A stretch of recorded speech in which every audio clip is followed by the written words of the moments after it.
Yo, what's good, Corey? Nothing much, my man. Just out here working, making some extra cash. DoorDash has got this offer where if you drop off 20 deliveries in the next 2 days, they give you an extra $100 for just dropping off 20 orders. That normally takes about maybe 6 hours to maybe drop off that many orders. And if you drop off 20 orders, they're gonna give you a $100 bonus. I'm like, I'll take it. I need that for a Hall of Fame box. But that's what I'm doing. I'm just out here picking up orders. I gotta drop off 20 of them and I get a $100 bonus, which sounds really, really good to me. And I just got also paid $105 from YouTube today. So that was a huge help. So I kind of have like 200 extra spare dollars that I could put into the game if I wanted to. I just don't know if I want to put that much into the game because my team is already looking pretty stacked now that I have Yao, Wemby, Kareem, Akeem, Michael, and I've got 14 million MT in the account. So I'm just out here making some extra spare cash in the game just in case this week on Friday, just in case they drop GOAT Chet. That's who I'm hoping they drop. I'm hoping they drop a GOAT Chet or a GOAT Ralph Sampson. So if they drop those two cards, I want to be ready. I want to be ready to buy them. If they don't drop those two cards, I don't think I would spend any money on the game until there's something that I want. But I would like to see a GOAT Chet and a GOAT Ralph Sampson.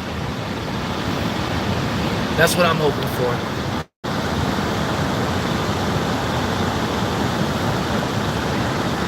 Oh my God, what up, Kawhi?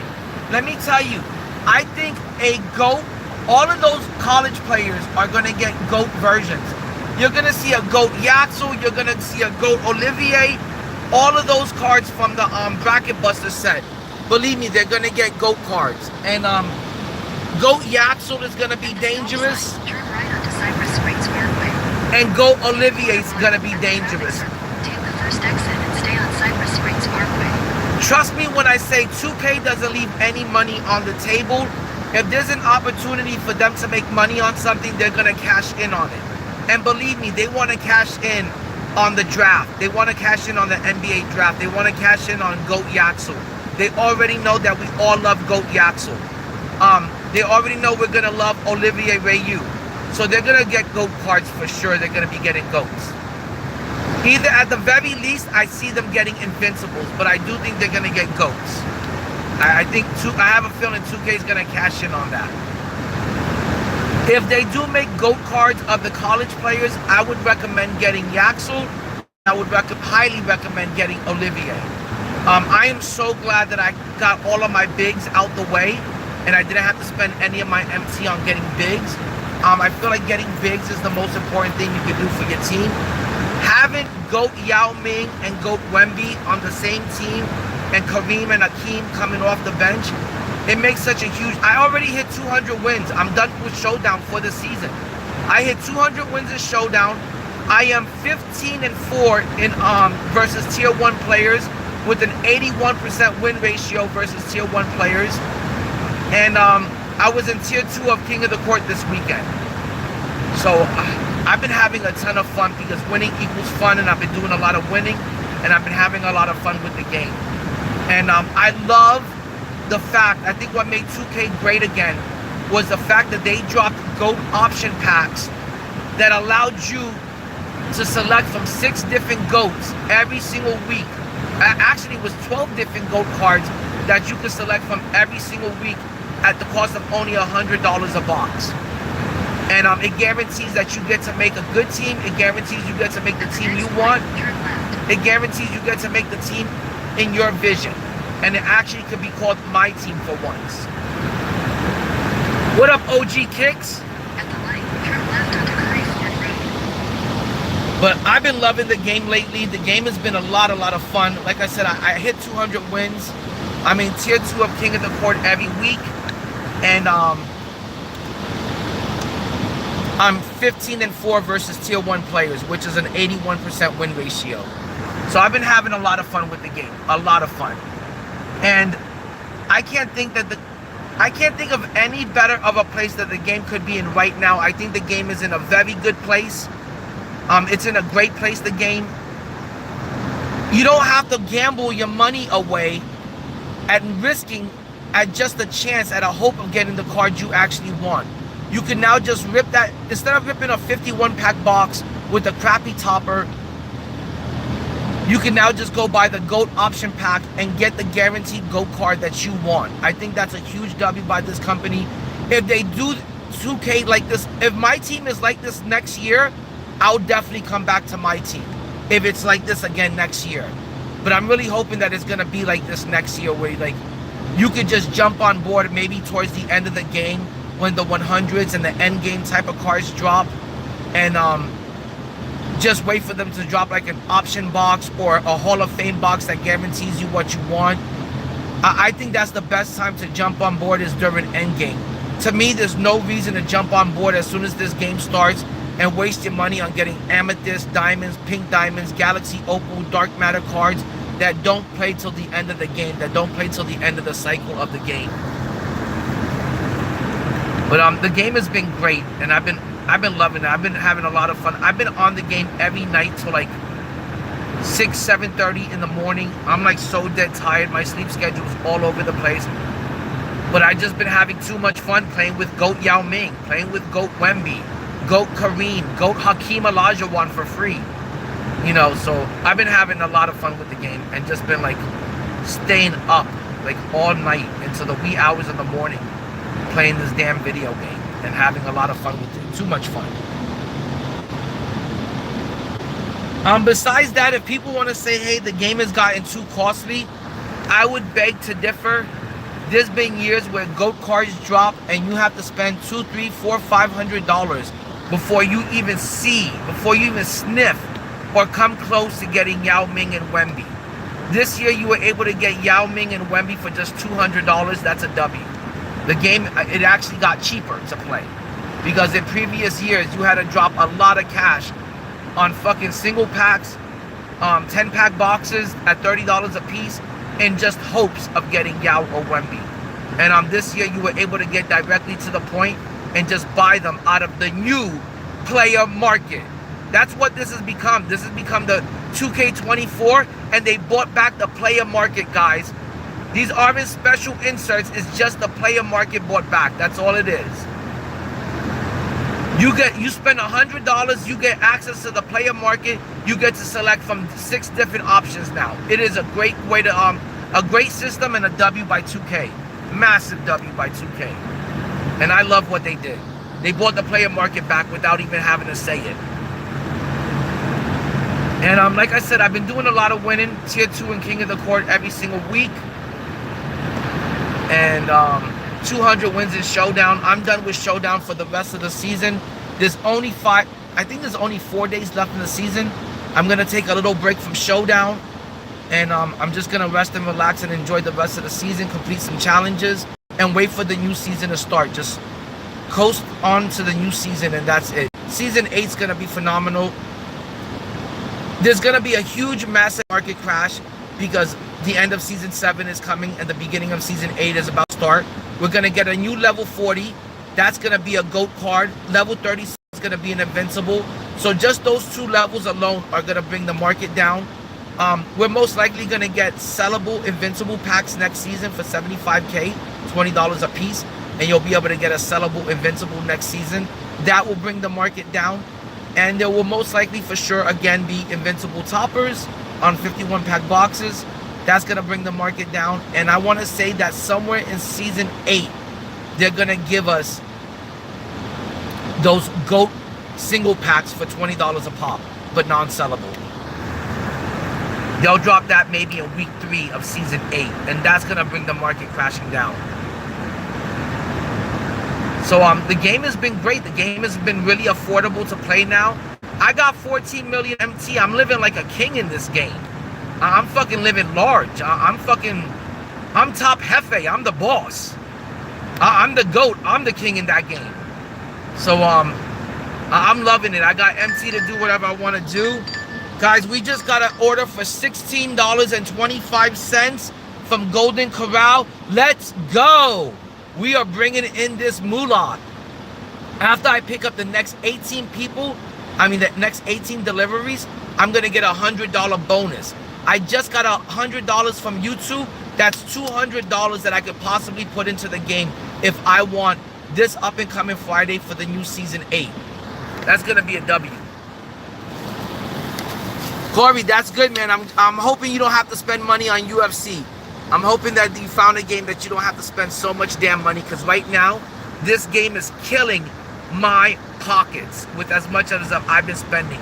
It is crazy. I even fell behind on bills a little bit, and I got hit with a little late fee, a little overdraft fee, but luckily the bank dropped it. But I have been slacking on fucking being a responsible adult, pretty much. I've just been having too much fun with the game. I've been on it too much. I've been playing it too much. And anytime I get a chance, I'm on it. If my kid is distracted, I get on the game. If my kid goes to bed early, I get on the game.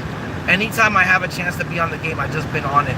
And mainly it's because I'm doing the kind of winning that I've always wanted to do on this game. This is my best season ever. I got 200 showdown wins. I'm 11 games above 500 versus tier 1 players. I'm winning at an 81% ratio versus tier 1 players. I'm 15-4 versus tier 1 players. It's the kind of winning that I've always wanted to do in this game. It's the kind of winning I've always envisioned myself doing in this game. And I'm loving all the winning that I'm doing in this game right now.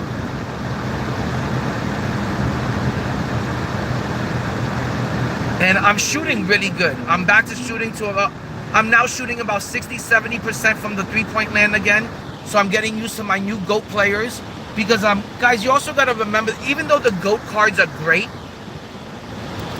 their release are usually so damn fast that most of the time their release is too damn fast. And it takes some time to get used to that GOAT card. It took time for me to get used to Wembanyama. Yao Ming was an easy card to get used to. He's just an amazing card. He's probably the best card in the game.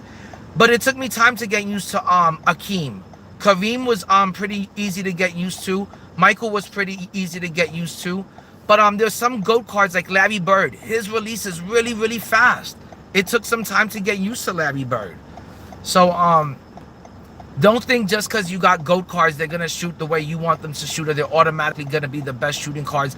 There are some invincible cards, like Peja Stojakovic. I just got invincible Peja Stojakovic, guys. He's a 6'10" shooting guard, point guard. The card is amazing. When I say that I absolutely love playing with shooting guard, small forward, 6'10", Peja Stojakovic. The card is probably one of the best shooting cards in the game, and he's only an invincible. I like to get fighter skins and stuff you pay, but very cheap. It's not like 2K, and you don't need them. Just one.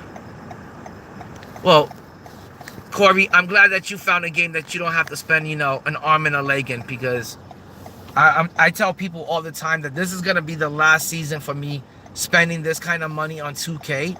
And next year, I will not be doing the pre-order for 2K. I might pre-order it, but I don't think I'll be playing the game until somewhere like till All-Star break, when they drop the 100s. You won't catch me next year spending on that game or playing it all year round. It's just not a game that I want to play all year round.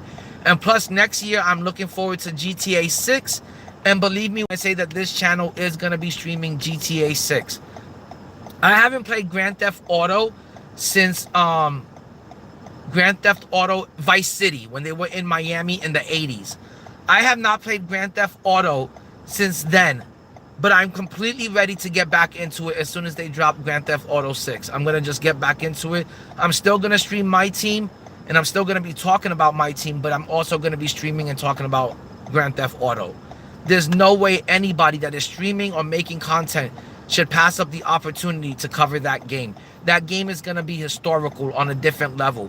People have been playing GTA 5 for 10 years, waiting for GTA 6 to come out. That's how popular the game is on a global scale. That people have been playing GTA 5 for 10 years now, waiting for GTA 6 to come out. It's crazy how much people love that game. So I never understood why people love GTA 5 so much. I gave up on it years ago. I'm talking about, I maybe played GTA 5 about 8 years ago. So when they do drop GTA 6, it's gonna be like getting into it for the first time ever. So I can't wait to get into it. I'm looking forward to GTA 6. I'm not gonna leave behind my team because I do love basketball and I love playing basketball games, especially. But I don't know. It's not a game. My team is not a game you could be on all year long any longer. It is just financially too much of a burden. Right now, they want you to spend $100 on Tuesday packs, on Tuesday option packs that usually do contain a very good GOAT card in it. And then they want you to spend $100 on Friday promos that usually have like 4 good GOAT cards in it. And that is great that they're giving us the option packs, and that is great that it is only $100, and that is great that they, are doing this for the My Team community. But that's $200 a week I've been spending since they've been dropping the GOAT option packs now. I've bought like 4 of them already, and it's getting pretty costly, to say the very least. As much as I love them, and I mind going to work and getting the extra spare cash, I did get a bunch of cash for Father's Day. It is getting pretty costly. I could be doing so much more with that $400. I could be taking my family out to eat. I could be taking them out to the resorts. I could take them out to a family trip. I could take them out to a Disney theme park. I could buy myself a pair of new Air Jordans that I could actually wear on my feet. So it is getting pretty costly, and I want to say for that reason alone, I'm not going to go on to 2K27 so quick. I want to stay and enjoy 2K26 a little bit longer. I'm having that much fun on 2K26, and I want to sit here and get every single GOAT card. I want to sit here and get every single Invincible card, and I want to sit here and enjoy the game for a little bit longer. I don't want to rush into going back to Amethyst and Diamonds and Pink Diamonds. I don't want to rush back to Galaxy Opals and Dark Matters. But the crazy part is, if they drop a new tier, for example, for Season 8, if they drop endgame cards, I have 14 million MT that I could put towards those endgame cards, especially once they drop down in value and price.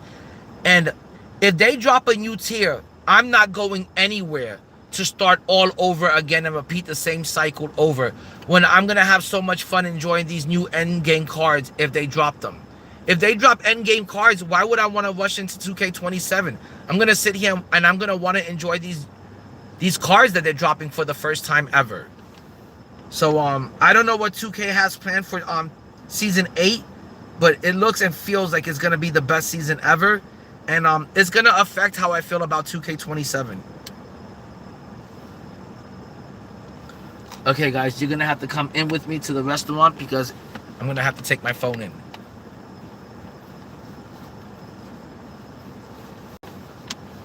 Yo, what's good? I'm just gonna call you Free. Free Ice. What up, Free Ice? That is such a crazy name. Okay, guys, I gotta go into this place and get these 2 orders, and then we're gonna be on our way. We are making $16 off of this order, and I believe it's only like a 15-minute delivery. And like I said, once I pick up 20 orders, I get a $100 bonus from DoorDash. And that's going straight back into the channel. We're almost at 2,200 subs. We're on our way to 2,300 subs. Pretty soon we'll be at 5,000 subs. And we're going to do it together. We're going to grow the channel together. And any money I get, I'm going to put towards the channel and towards pack openings for this channel. All right, guys, I got to pick up this order real quick. Are these orders complete? Yeah. Thank you so much. Picking up for these 2 orders. Thank you so much.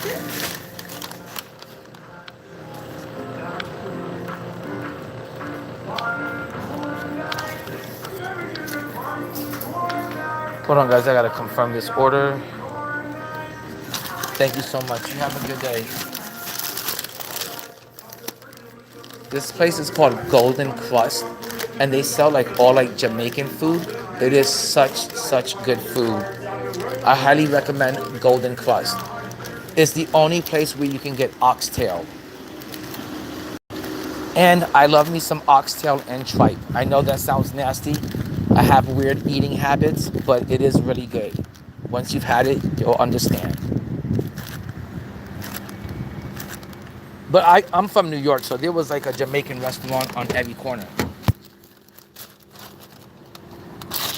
Okay.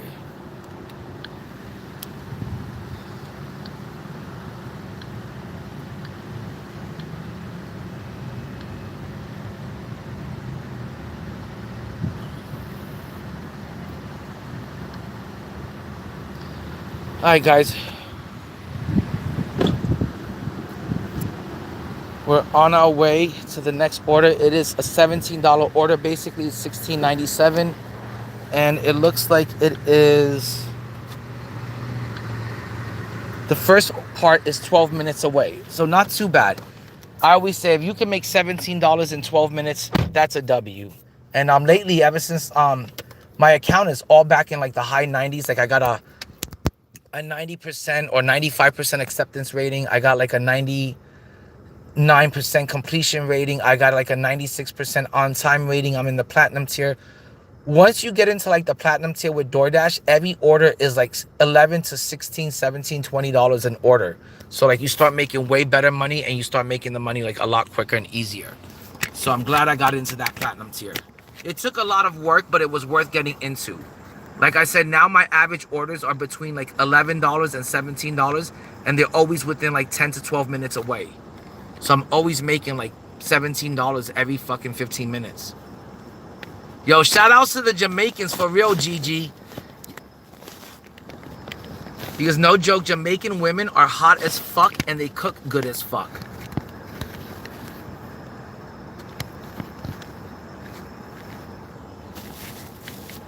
And you should know this Jamaican chick.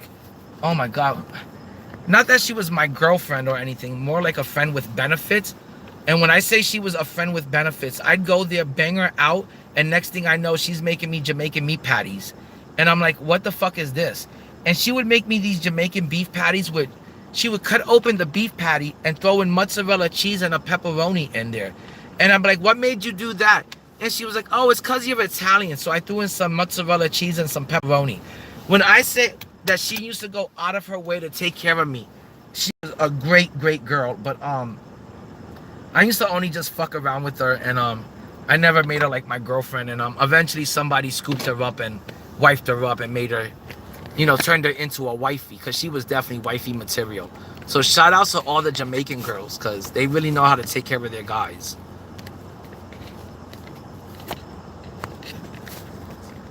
Okay, guys, let's get on our way to this next order. But I also wanted to bring up, guys, that, and I don't know all the details because I didn't get all the information yet. I cannot believe that GANNIS got traded to the Miami Heat. That is some of the craziest news I've heard all day long. Like, I woke up to it today and I barely caught SportsCenter. I wasn't expecting to find any kind of huge news on SportsCenter. But I get on sports and, oh, there's a homeless guy over here. That sucks. It's crazy, but nowadays, even the homeless people in Orlando have cell phones. But I got onto SportsCenter and I heard the news that GANNIS got traded to the Miami Heat. And let me tell you, Pat Riley is a great GM. Not only was Pat Riley a great coach, on the same level as Greg Popovich and on the same level as Phil Jackson, but he was a better GM than Phil Jackson, and he's just as good as a GM as Popovich was. And Pat Riley always knows how to form a good team. He always knows which superstar he wants to go after. He always knows how to get that one superstar that he needs and wants. And he only needs one superstar, and then he'll just build a whole good team around him. He doesn't try to overpay and stress out his salary cap. He doesn't just try to go out there and form a super team and get the 3 biggest and best names out there. He always puts together a well-oiled machine, a well-oiled team. So he's not going to go out there and get GANNIS and then try to go out there and get 2 more superstars. He's just going to build a really good team around GANNIS, a team that's going to help GANNIS easily get out of the East, a team that's going to help Giannis contest for a championship, and a team that's going to get to the finals next year, possibly. So Pat Riley does a great job of putting together teams that make sense. They usually gel together because they make sense. Everyone plays their role. Everyone knows who the superstar is on that team, and everyone's going to know who's the role players are on that team and what their job is on that team. And he's just going to get players that play their role and do their job. He's going to surround Giannis with a bunch of three-point shooters. He's not going to go out there and get more superstars, and then there's that whole confusion about who's the leader of the team. He's just going to build a really good, a great, solid team. The fact that they got Bam Adebayo and Giannis together, Giannis at the 5 and Bam at the 4, that's going to be crazy. Bam at the 4, he's going to rip people a fucking new asshole. You thought Bam was good before when he had to play the 5. Now that Bam could play like a position that's more true to his size, he's going to tear people up. Yo, what up, Zebra? So I cannot believe that Giannis got traded to the Miami Heat out of all places. I thought Giannis was going to maybe end up with the Warriors. I thought maybe Giannis was going to end up with the Lakers. I thought maybe Giannis could even had ended up with the Knicks, because there was even talks that the Knicks were willing to trade Karl Anthony Towns to get Giannis. So I thought there were other places that had more to offer than what the Miami Heat offered. So I'm surprised he went to Miami, that he got there.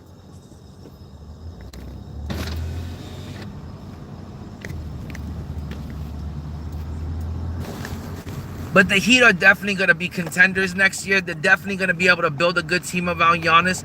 And they're going to easily, with Giannis in the East, he's such a game changer, such a difference maker on a team. Just that one player, just his presence alone on that team, they're easily going to be a 4th place team. I don't see them being any worse than 4th place in the East. And maybe if they put together a really good team and they gel quickly, maybe even a 3rd place team in the East. But guys, like up the stream, sub up if you haven't subbed up. I really appreciate all of that stuff. We're going to make the channel grow to 5,000 subs. We're on the way to 2,200. This channel can't grow without you guys. You guys are my 2K fam, my YouTube family. You know, let's make the channel grow together. And I really appreciate all of you guys. If there's anything you guys want to talk about in the chat, anything you guys want to ask me, just ask away. I don't mind talking about basketball all day. I don't mind talking 2K all day. I don't mind talking about Marvel comic books all day, and Marvel TV shows and movies, or sci-fi and horror movies and TV shows. I don't mind talking about that shit all day. I don't mind talking about conspiracy theories all day. So if there's anything you guys want to talk about, just ask away in the chat. I'm more than like willing to talk about anything and everything with you guys. If you guys got a personal question, I'm even down and willing to answer a personal question, depending on how personal it is. But we're in sunny Orlando, Florida, and I'm surprised my stream was able to reconnect again. But we're in Orlando, and I'm just dropping off some orders. Like I said, I got to pick up a total of 20 orders. I think I've picked up 3 so far. So I'm down to 17. But once I pick up an additional 17 more orders and I hit 20 orders completed, DoorDash will give me a bonus of $100. $100 bonus for just dropping off 20 orders. I want to get it done today, because $100 nowadays is a lot of money, and it's a big deal. It'll get some bills out the way, and maybe even give me some spare cash that I can spend on the basketball game that I love, MYTEAM. So who knows, maybe I'll be able to buy another GOAT option pack this Friday. Hopefully they drop some good cards in the GOAT option pack this week. I would like to see cards like Ralph Sampson in it. I would like to see GOAT Michael Beasley in it. There's so many good cards that they could still drop. A GOAT Sean Bradley would be amazing.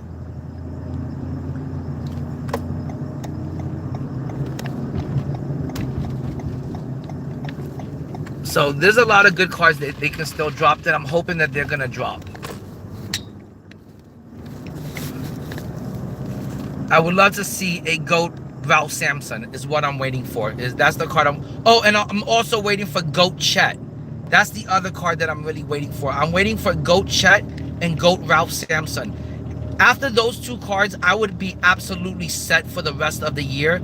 Matter of fact, I would have so much fun with the team that I have built that I'm probably going to be on this game until 2K27 comes out.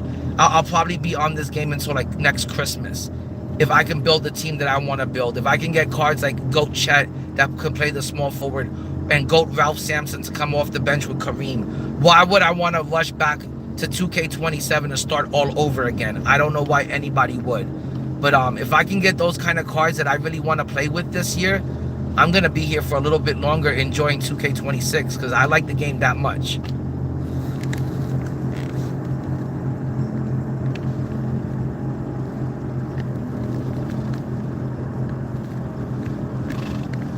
Wait up, let's talk about...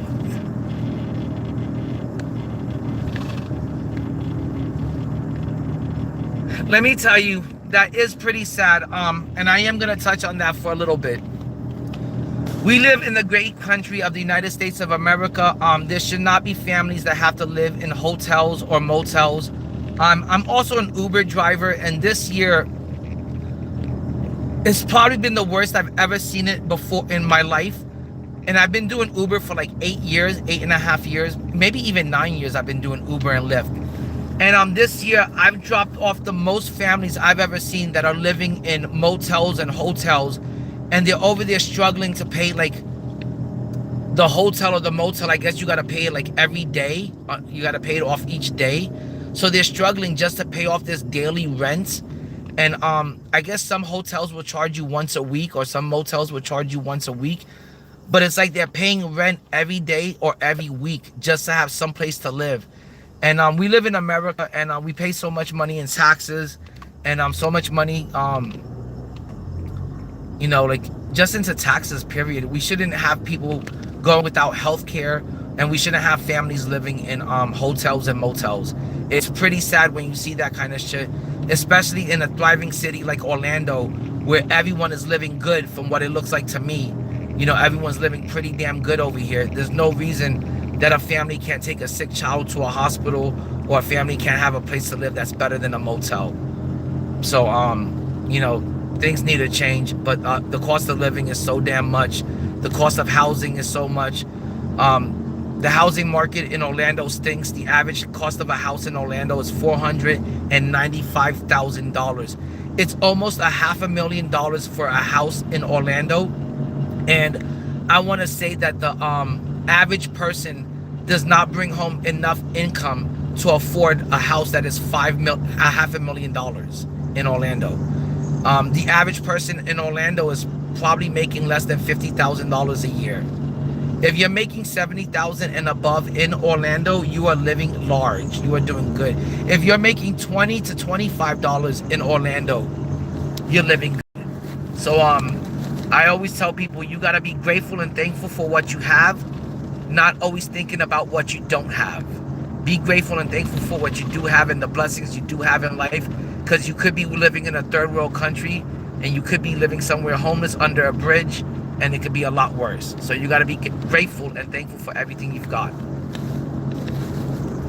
And I'm always counting my blessings, and like I always tell people, my biggest blessing in my life is my family. And so as long as I've got them, I'm doing good. Alright, it seems like there was an accident over here, but there's a bunch of police on the left hand side. Yep, there was an accident. There's a bunch of police on the left hand side.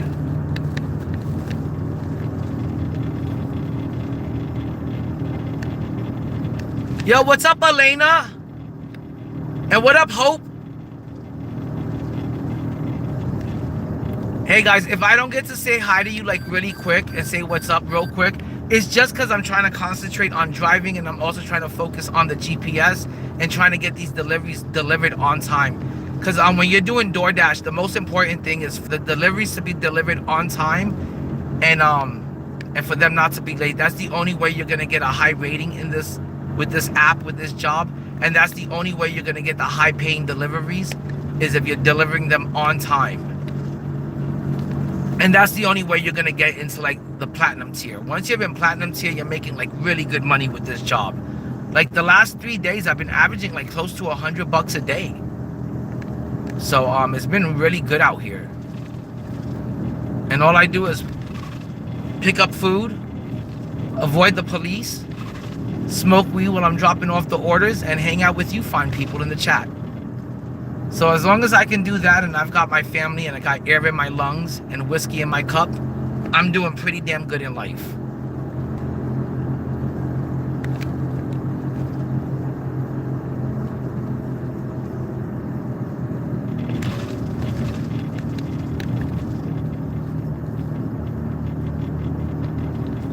But it looks like we're 2 minutes away and we're about to drop this order off. And then we're gonna be on to the second part of the order. And then we have made $16 in about 15 minutes worth of work. And you can't beat that. People don't even make 20.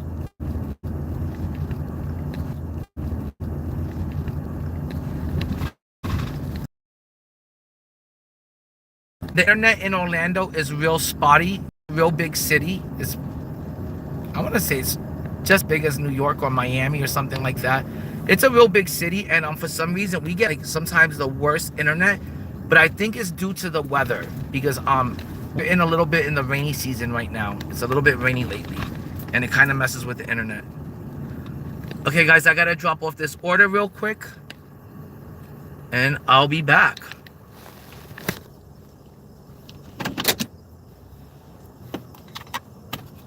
All right, let me get the order. This is the order for Mrs. J.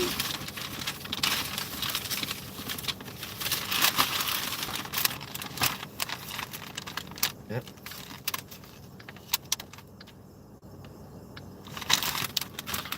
I'll be back, guys.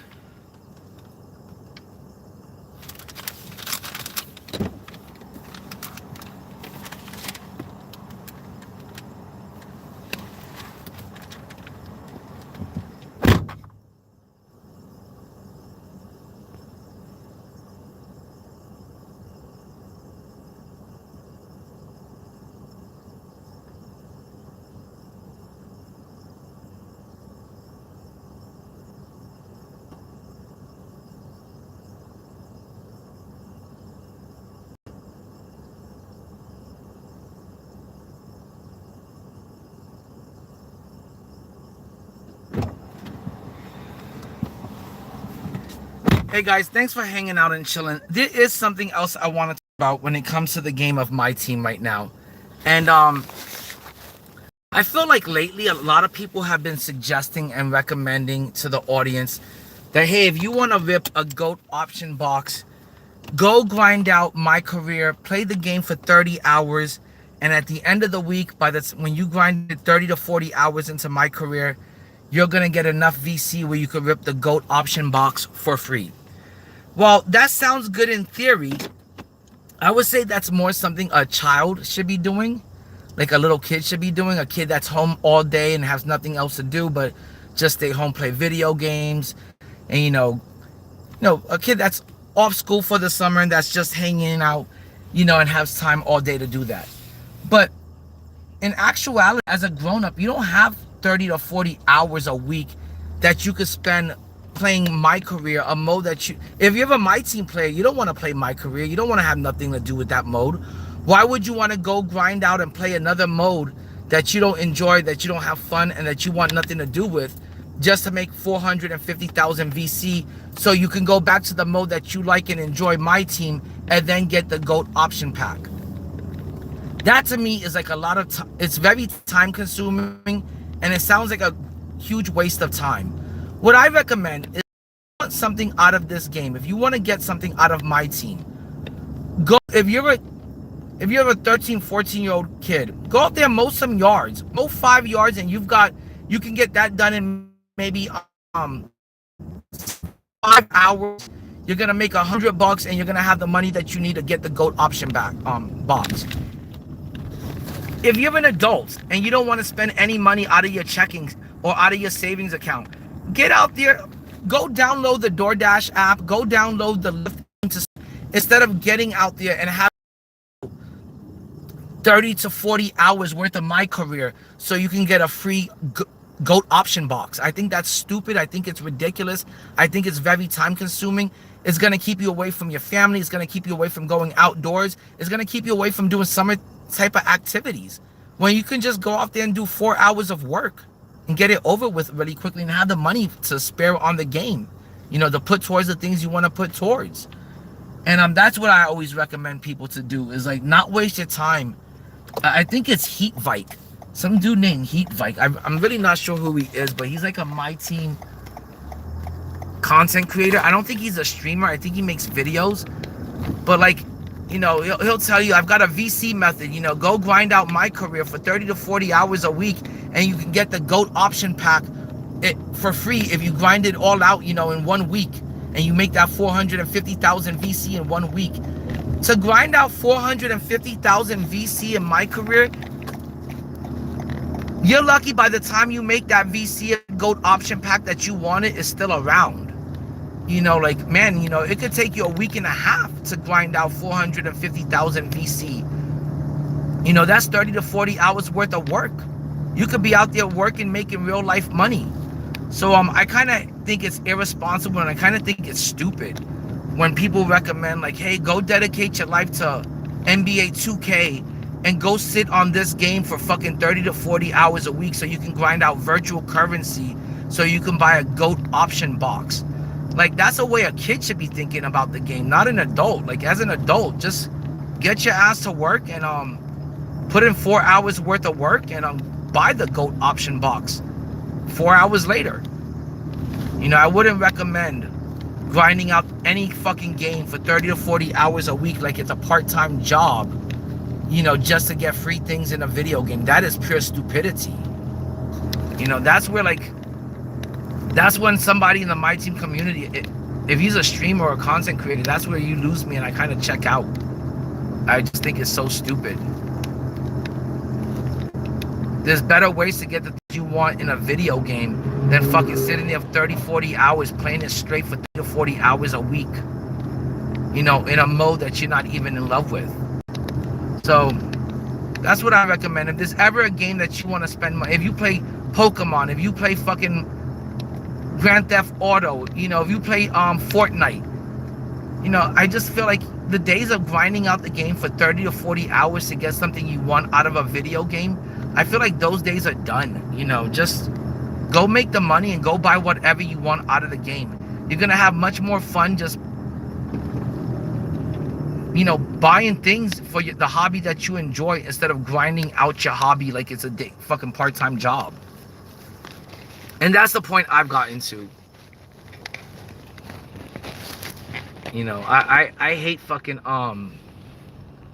I hate grinding out the game. I know in previous years I used to be really into like grinding out the game and bragging about how much of a good grinder I was and how I could just sit on the game and do the MT method for like 3 to 4 hours straight. But those days done of me just wanting to sit in front of the game and grind out complete challenge after challenge just to get a free card out of the game. One free card that's gonna be not that good and it's gonna get outdated in like 2 to 3 weeks. I'd rather just come out here, do 4 hours worth of work, 4 hours worth of door dashing, get the extra spare cash that I need, that I want to spend on the game, and then just buy what I want out of the game. I think that's such a better, I think the road that 2K is going down is such a better, it's so much better than what they've been doing the last 2 years.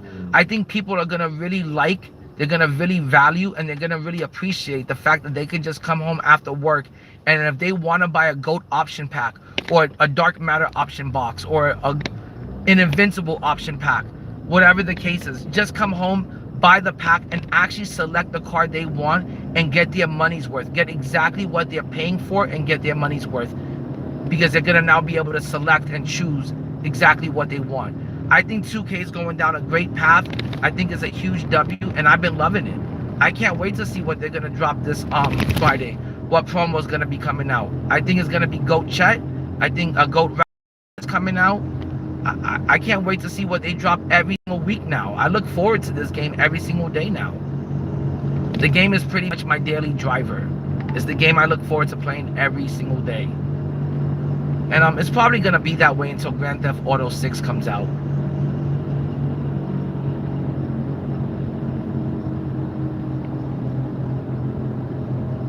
Will they have enough money to pay Norman? Who's Norman? Cool. I'm not really sure what you're talking about, but if you could further explain yourself, I'll try to answer the question as best as I can. Oh yeah, I'm talking about 2K. I'm talking about NBA2K26 MYTEAM. It's pretty much the only game I play nowadays until Grand Theft Auto 6 comes out. And when that comes out, I'll be playing Grand Theft Auto 6. And it'll be pretty much like my first time ever playing Grand Theft Auto, because I have not played Grand Theft Auto since Vice City, which was like, I don't know how many years ago. That was like such a long time ago that I got into that game and played it. So next year, this channel will definitely be covering Grand Theft Auto 6 and MYTEAM. But guys, it's like we're 6 minutes away from dropping off this order. And like I said, it took a total of like maybe 15-20 minutes to drop off this order. And I made $17 off of this order. So this order was a huge W. You just got to watch out for all the crazy drivers that like to pull out in front of you.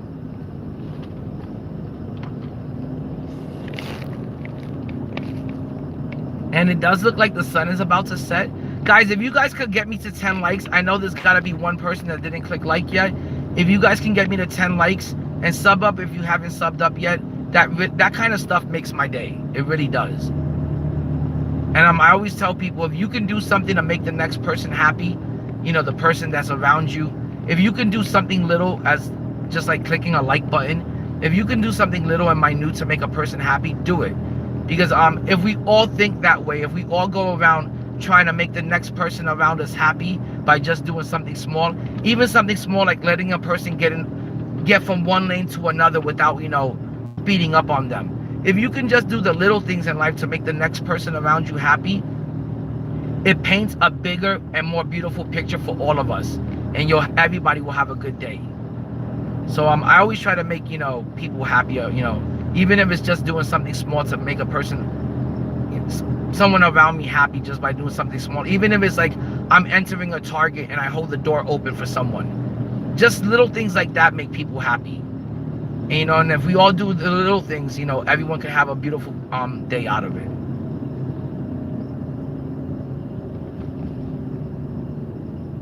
Oh, okay. I didn't know which Norman you were talking about. Norman Powell is a free agent.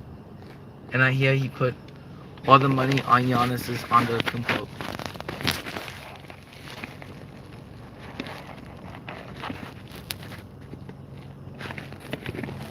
Oh, I don't know where Norman is going to go. I don't know where Norman is going to go. That is a good question. I don't know where he's going to go. I just know that the Heat are going to look pretty good having GANNIS and Bam Adebayo together. They're going to look really, really good. Let's Google and see what's going to happen to Norman Powell. What's going on with Norman Powell from the Heat? They say he's expected to leave the Heat. Yeah, he's most likely going to end up somewhere else. I don't know where he's going to end up, but I'm sure somebody's going to pick him up. He's been a pretty good, decent player the last 2 years. It's just that he didn't fit in with the Heat.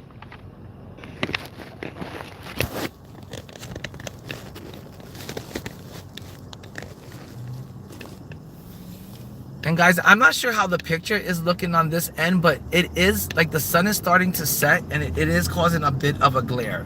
So I'm sorry if there's a little bit of a glare. It's only because the sun is about to set. And it is a beautiful sunset.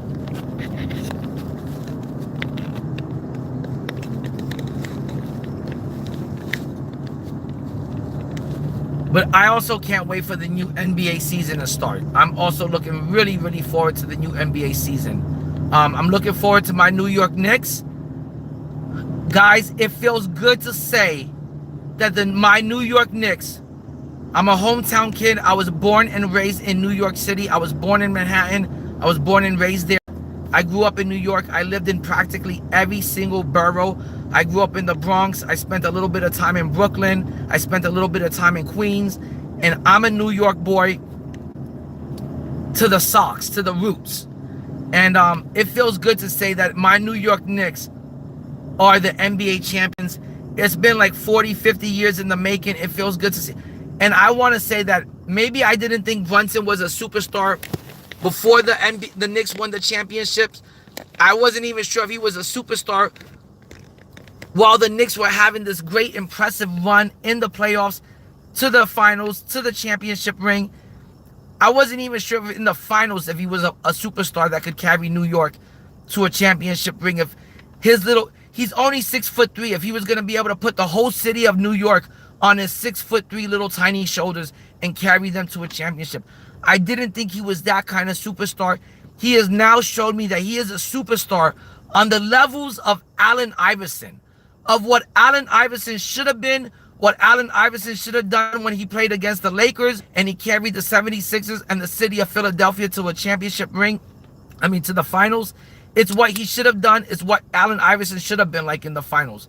That's the best way I can explain what Brunson did and how impressive he looked. Brunson looked amazing out there. And I want to say now I have nothing but the utmost confidence that Brunson can carry the New York Knicks to another championship, that he can carry the New York Knicks to back-to-back championships, something that's never been done in the history of New York Knicks basketball. I think he can carry them to a back-to-back championship now. And he looks that impressive. He is a legit superstar. He's probably the best 6'3" player to ever play the game. Up there with the likes of Isaiah Thomas and Allen Iverson. That's how good Brunson is. He was that impressive, and he won me over. That's all I can say is Brunson definitely won me over.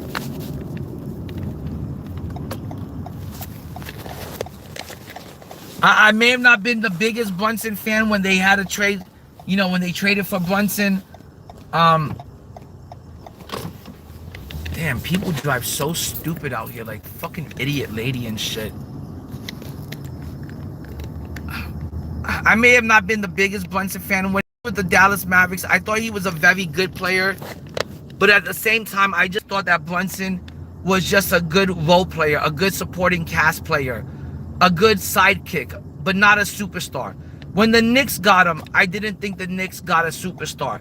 I didn't think that the duo of Brunson and Karl Anthony Towns was a big deal. I didn't think it was gonna be a very successful duo. I didn't even think it was something that could carry them to the finals. I just thought it was a team that could barely make it into the playoffs. I didn't think they were gonna be a good duo, and that's being honest. But after watching them, their run through the playoffs, through round 1, 2, and 3, the way they handled the Spurs, and they cooked them. They were down in every single game. Game 1, the Spurs were up by 13. Game 2, the Spurs were up by like 11. Game 3, the Spurs won. Game 4, the Spurs were up by 29.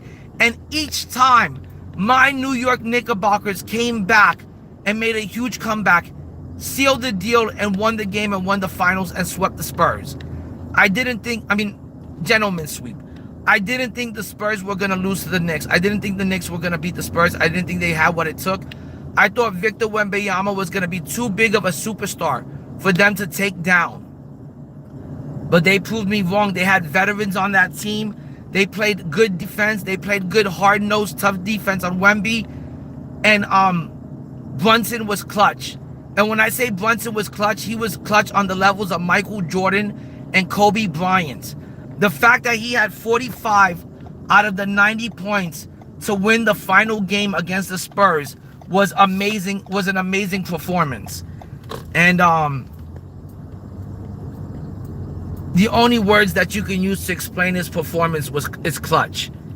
And the only people that I could compare Brunson to, as far as performance-wise in those finals, it was so clutch. He had his Michael moment. He had his Kobe moment.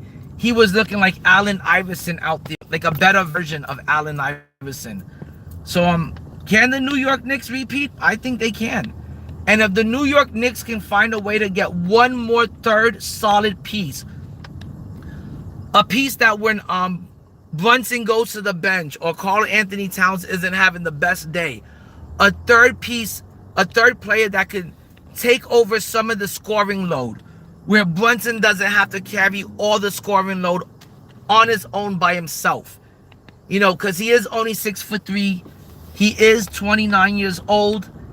You know, I don't know how much prime or peak Brunson has left in him, but we can't ask Brunson to carry the New York Knicks every single game for the whole season, and then carry us through rounds 1, 2, and 3 in the playoffs, and then carry us through the finals to a championship. We can't ask him and expect that of him every single year. So they need one more third solid player that when Brunson goes to the bench or when Towns isn't shooting good, one more third solid player that can get them like 18, 19 points a game. And I think the Knicks could easily get a second championship. I thought the Knicks were going to get Giannis, to be honest. I thought the Knicks were getting Giannis. I'm surprised they couldn't figure out a way to get Giannis. Okay, I got to find a way to get into this apartment complex.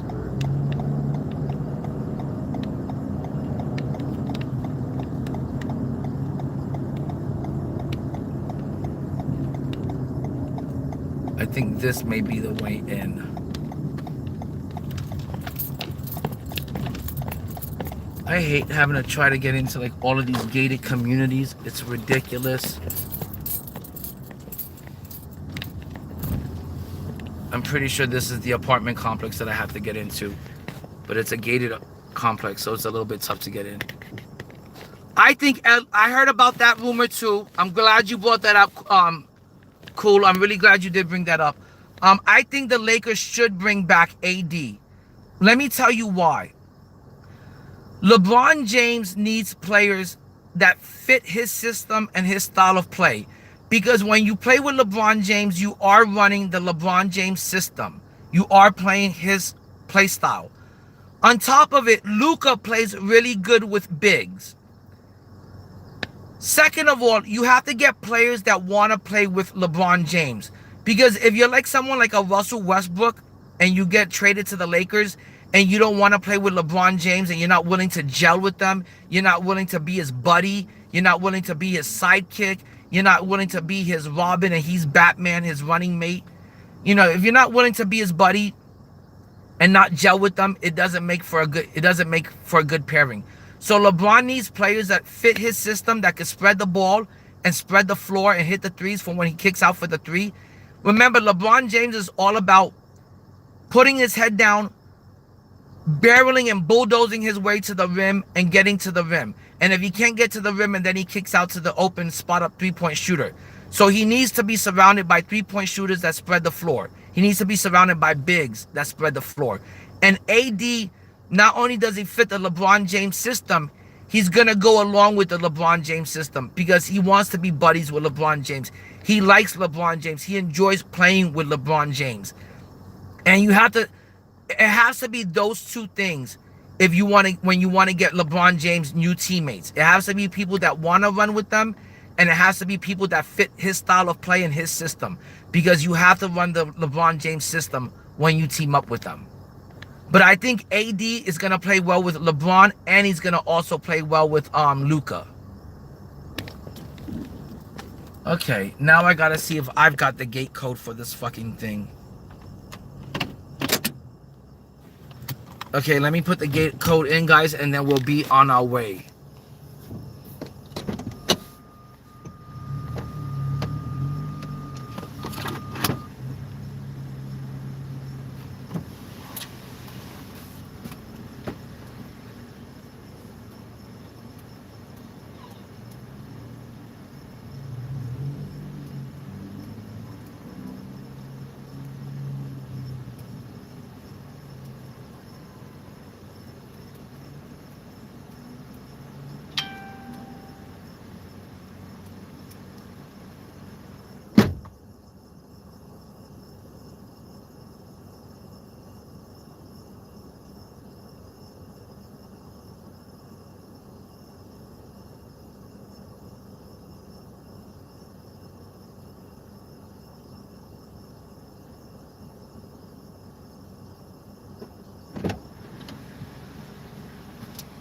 Hold on, guys. I gotta figure out this gate code.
hopefully I get somebody to open this fucking gate so I can go through and drop this food off.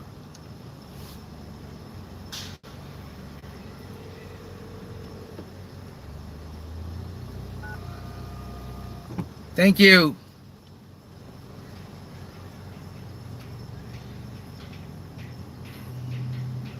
I hate dealing with these gates and these fucking gate codes and then these fucking gate boxes. They're like so retarded and shit.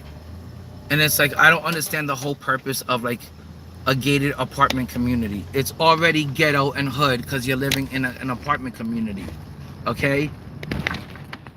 So you're most likely living in a fucking neighborhood where there's gonna be some sort of crime. This is just what you're gonna have to deal with if you live in an apartment. I used to live in an apartment community when I was in New York. They're always gonna be hood no matter what. A fucking gate doesn't make it any better or any safer.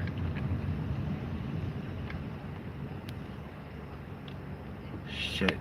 Just makes it time consuming to get into the damn complex. Okay, now hopefully I can find the apartments.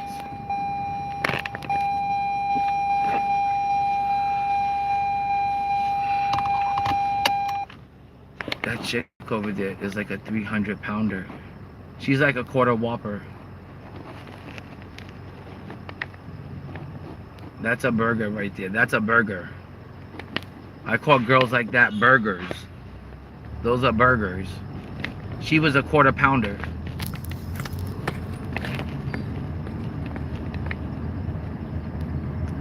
Okay, I think the drop-off is somewhere in this apartment complex. I'm pretty sure it is. It's just that it's gonna be a hassle to find. For some reason, the GPS is completely thrown off right now. And when the GPS gets thrown off, you're like basically on your own out here trying to find these fucking apartment complexes. Okay, let me see if I'm at the right place real quick, guys. Building 219. Oh, I believe I'm at the right place, guys. I'll be back.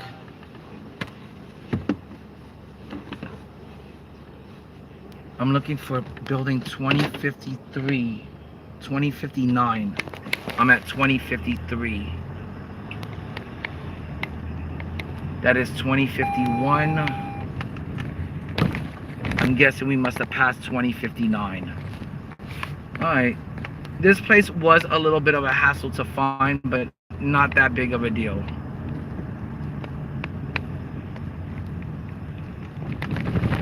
$2041. It's like I'm finding every building but 2059. This is why I hate apartment complexes. They're so annoying and so like so much to deal with. They're so just annoying. I would never want to go back to living in an apartment complex. Never. I'd rather go work my ass off and rent out a house than go back to the apartment living.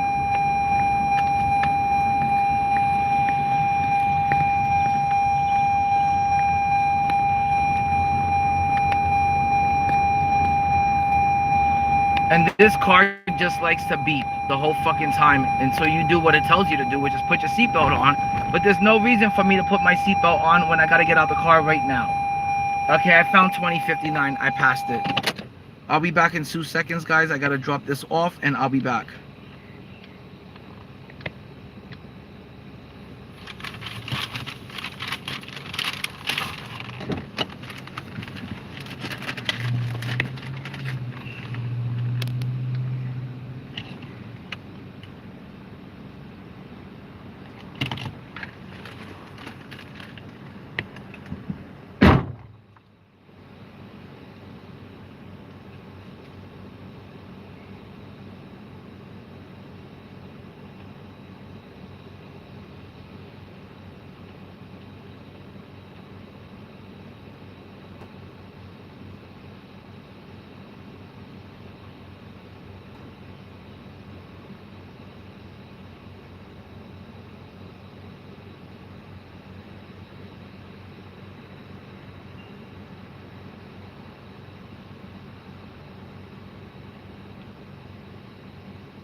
That's great.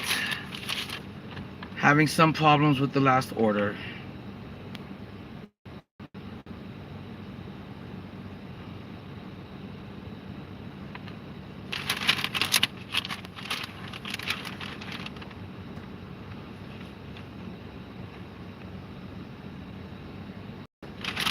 Whose order was this?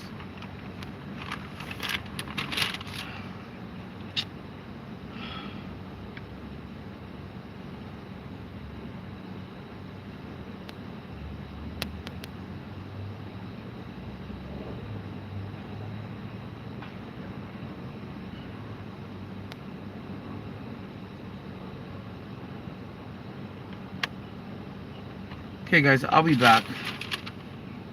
I gotta find this customer.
Okay, I cannot find this customer's apartment, and I'm gonna have to figure something out.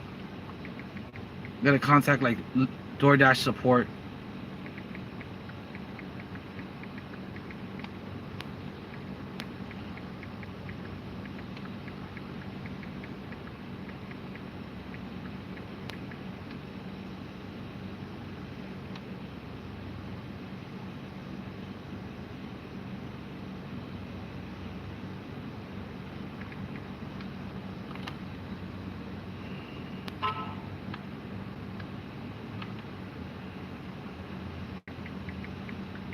Okay, she just contacted me.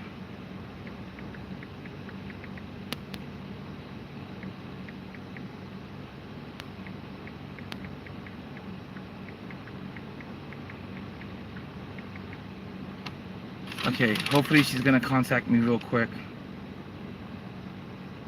This customer put down that her apartment was apartment 219, and the problem is that there's, okay, there's the customer.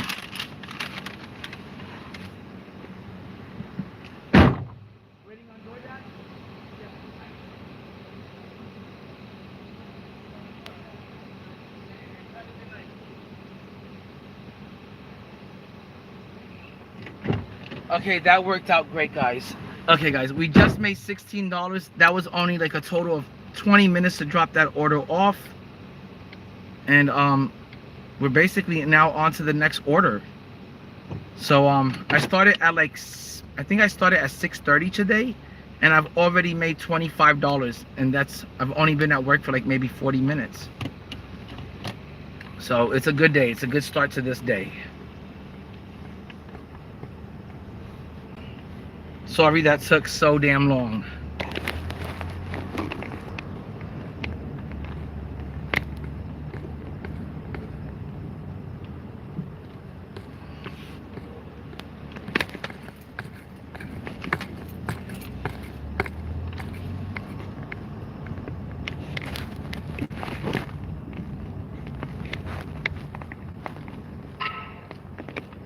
Yo, what up, Dizzy? Thanks for the gold coin. I'm not really sure what those coins are about. I know nowadays YouTube's added like a bunch of different stuff like coins and like gifts and stuff like that, but I'm not really sure what it does. I gotta look into all of that stuff. About 2 or 3 weeks ago, I did get my first 2 donos. This guy named Jim Lee or Kim Lee from Hong Kong dropped $278 donos on me. And that was huge for the channel. It was really big for the channel. It really did help me get those GOAT Hall of Fame boxes.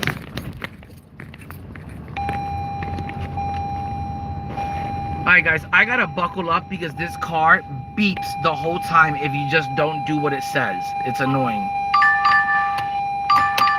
We just got another high-paying offer for $12, guys. This is fucking awesome out here today. I'm getting like huge order after huge order. I'm making great money. There's no need for me to rush home today because I already got to 200 showdown wins. So there's nothing for me to do on the game tonight. I could just sit out here and make money today and get ready for the start of Season 8. I'm going to want to get the Hall of Fame pass with the level skips. And I'm going to want to rip the new GOAT option box this week on Friday.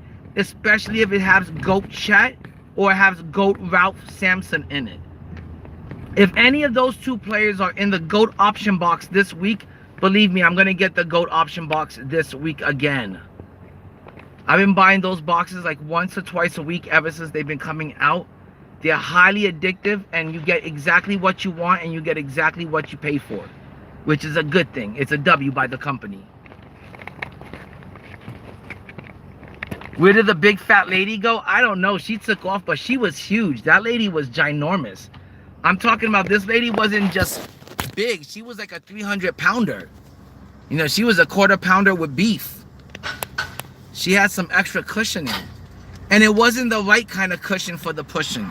It was like that ugly cushion for the pushing.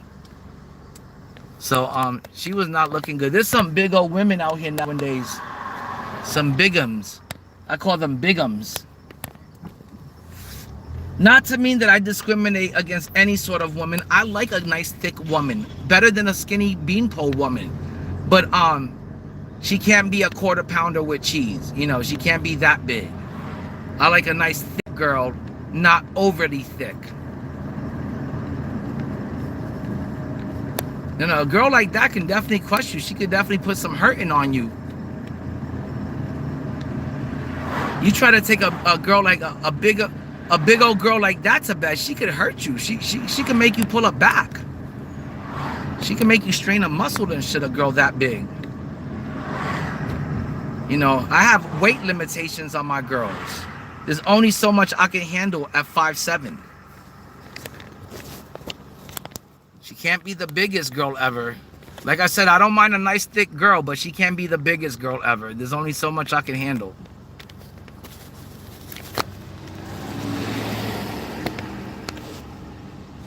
But yeah, guys, we're about to go pick up another order. It is a $12.95 order. It's probably going to take about 10-15 minutes to deliver it. And right there, just with the last two orders, I've made 30 bucks. That's a third of the way to a GOAT option box. You know, I don't see why people would rather stay home, grind fucking my career for 30 to 40 hours to make fucking 450,000 VC when you can just get your lazy ass to work put 4 to 5 hours worth of work in, and you'll easily have the money that you need and that you want so you can spend on the game. Instead of telling people like, get out there and grind my career for fucking 40 hours a week. That's a part-time job right there if I gotta do all of that shit. So I always tell people, you know, don't go out there and fucking grind out a mode that you don't like, grind out a game that you don't like, or a part of the game that you don't like, just so you can come back in a week, get the player that you like and want, and then start playing the game that you like, the mode that you like. That's a waste of a lot of time. Being 40 hours on a mode that you don't like playing, I wouldn't play a video game for 40 hours in a week if I don't like playing that video game. You know, they should be able to let us grind out VC in my team, but they don't. But I still doesn't mean I want to go grind out my career to earn VC. You know, grinding out 400,000 VC takes a fucking week. I'd rather just come out here, work 3 to 4 hours, make $100, and then go home and happily spend it and have fun on the game and have the money that I need, that I want to spend, that I actually want to spend on the game. All right, I'll be back in a little bit.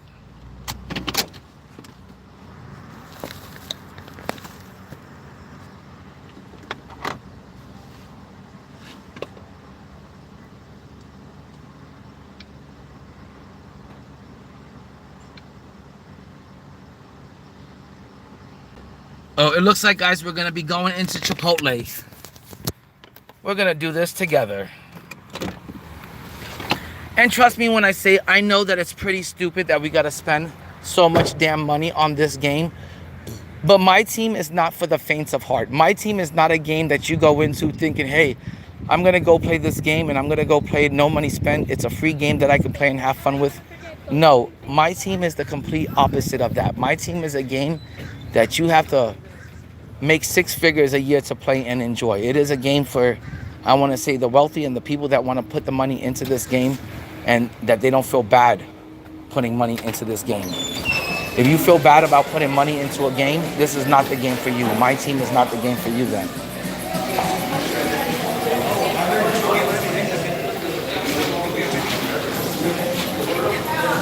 Okay, the order is not here on the shelf. Pat K.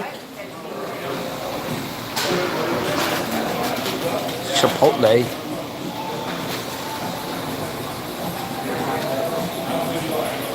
I always feel like out of all the restaurants I go to, Chipotle is pretty clean. Oh. Thanks, appreciate it. Yeah, out of all the places that you could eat, I feel like Chipotle is pretty clean. And their food is pretty good, and their product is a good product. You know, they use good meats. Thank you. You know, everything is fresh and made in front of you. I think Chipotle is pretty good. The only thing I don't like about Chipotle is how expensive Chipotle is. Like to get I think it's like a burrito bowl. It's like $13 for a burrito bowl.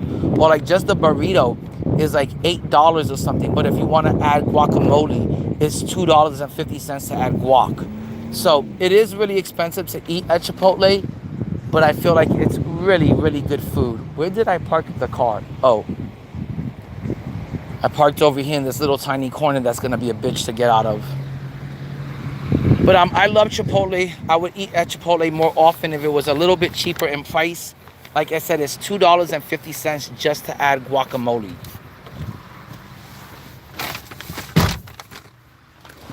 But if it was up to me, I would eat Chipotle at least once a week. That's how much I love Chipotle.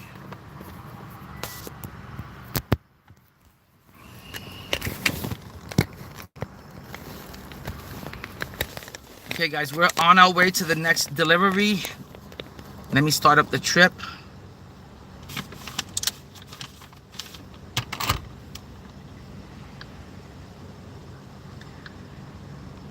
And just to let you guys know, the trip is 12 minutes away, and this delivery does pay $11.95. That's basically $1 a minute. It's 12 minutes away, and it's $11.95 to drop this order off. That's $1 a minute I'm getting paid. And I've only been at work since 6:30. I've only been at work for an hour, and I've already hit $35. So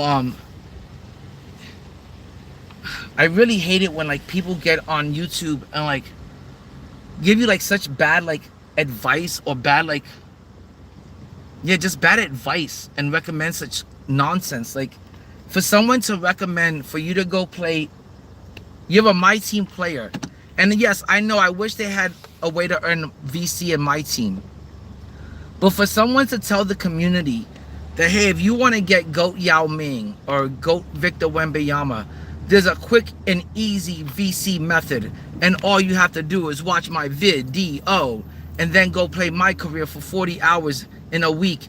And if you played enough within the week and you earn the 450,000 within the week's time span, you can then buy the GOAT option box that you were trying to get in the beginning of the week.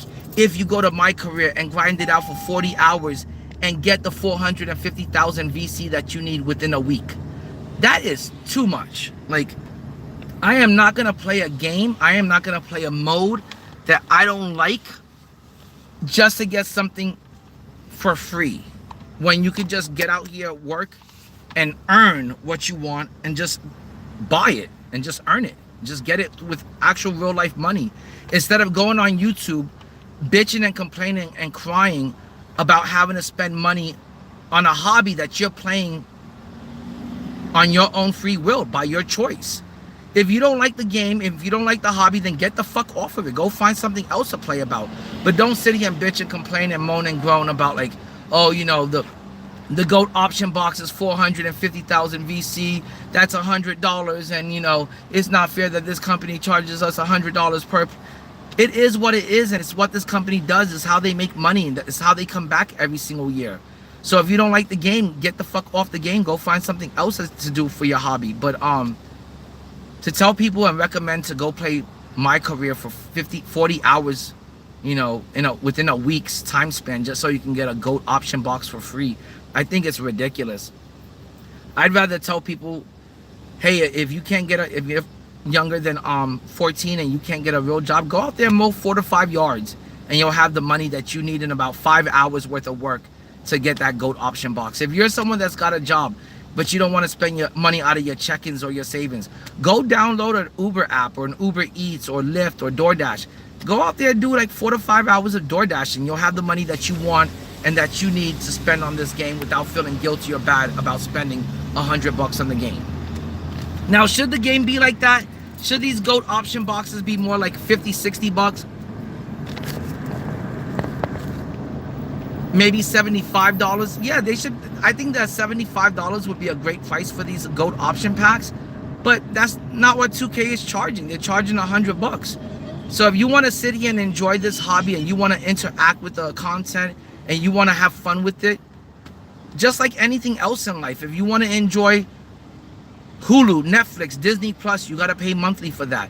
If you want to enjoy going to theme parks, you got to buy tickets for that. If you want to go catch a movie, you got to buy tickets for that. If you want internet in your house, you got to pay internet every month. So everything has its price. Everything has a price tag, and this is the price tag to play MyTEAM.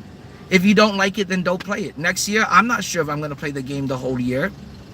I'm not sure if I'm going to start soon as the game comes out, or if I'm just going to wait till the game gets good at the end of the year, and then I'll jump on board again.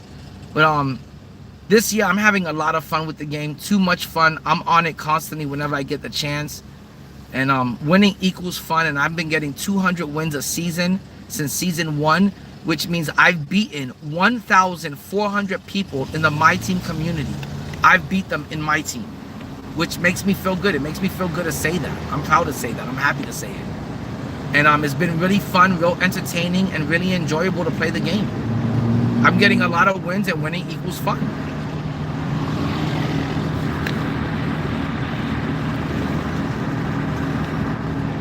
Oh, I don't even care. If I cared, I would have blocked it by now. It don't even bother me. It's just a bunch of kids trolling and shit. When you do YouTube verticals, you get a lot of trolls in and out of the room. It happens. You're on YouTube vertical, you're getting a lot of views throughout the hour, throughout the day. You're gonna get some trolls.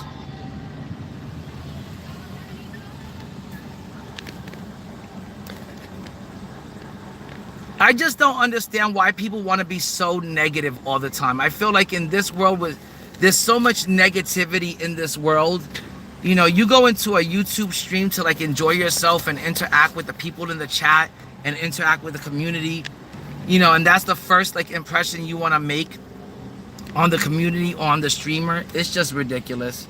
It just shows that you're negative. You got nothing else to do in your day, nothing else to do with your life except for being negative. So if you want to be negative and try to make somebody else feel bad at their cost, at trying to make you feel good about yourself, if that's what you got to do, go ahead, do it. If that's what it takes for you to feel good about yourself is to try to make someone else feel bad, go ahead, do it. But just to let you know, you could try your best, and no words in this chat is gonna make me feel bad. You know, no words in this chat is gonna make me stressed out or feel negative or anything. But you just go do you. You got to do what you got to do to make yourself feel good. Even if it's at my cost or my expense, go ahead, do it. Go for it. Try your best. You know, but if that's what it takes to make you feel good about yourself, go for it. It ain't going to faze me not one bit.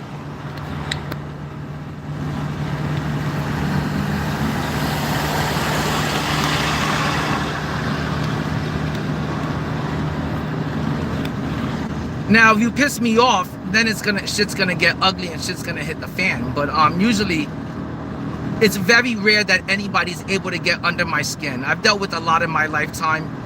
You know, it's really rare that somebody in a chat is gonna get underneath my skin. I'm not gonna let negativity bother me in any way, to be honest. But this is my neck of the woods. We're on Cimarron Boulevard right now in Orlando, Florida, and it's a beautiful sunny day. It's about 95 degrees, but with the humidity, it feels like it's about 105 degrees. And it's 7:28 in the evening, and it's still bright and sunny out here. And normally the sun stays up until about 8:45. You know, at 8:45 at night, the sun will still be up. It'll be like just now settling at 8:45. But we are 7 minutes away from dropping this order off, and then we're gonna be $12 richer. And like I said, maybe this week I'll need this money, the spare cash, for to rip another GOAT option box. But if they don't put a good GOAT option in there, if one of the options is not GOAT Chet that can play the 3 or GOAT Ralph Sampson, I'm not gonna get a box. I'll most likely wait until something good comes out that I really, really want to buy.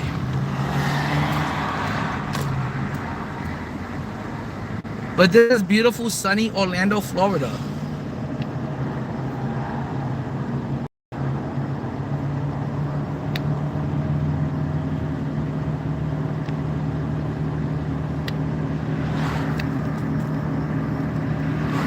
Let me tell you, everyone's been through a lot of stuff, especially the way the economy's going.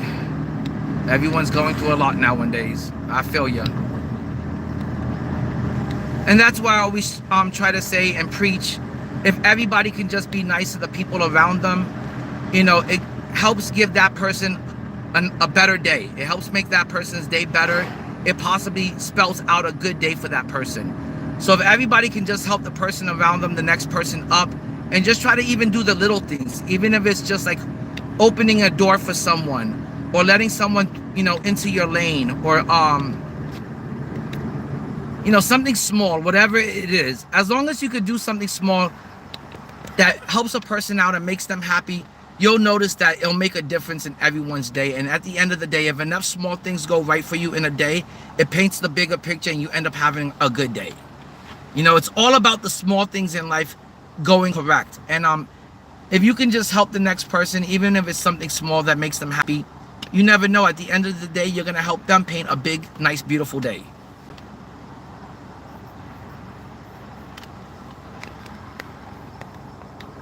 Oh my gosh, man, let me tell you, when people get mad, oh, I accidentally went, that light was red, and I'm probably gonna get in trouble for that.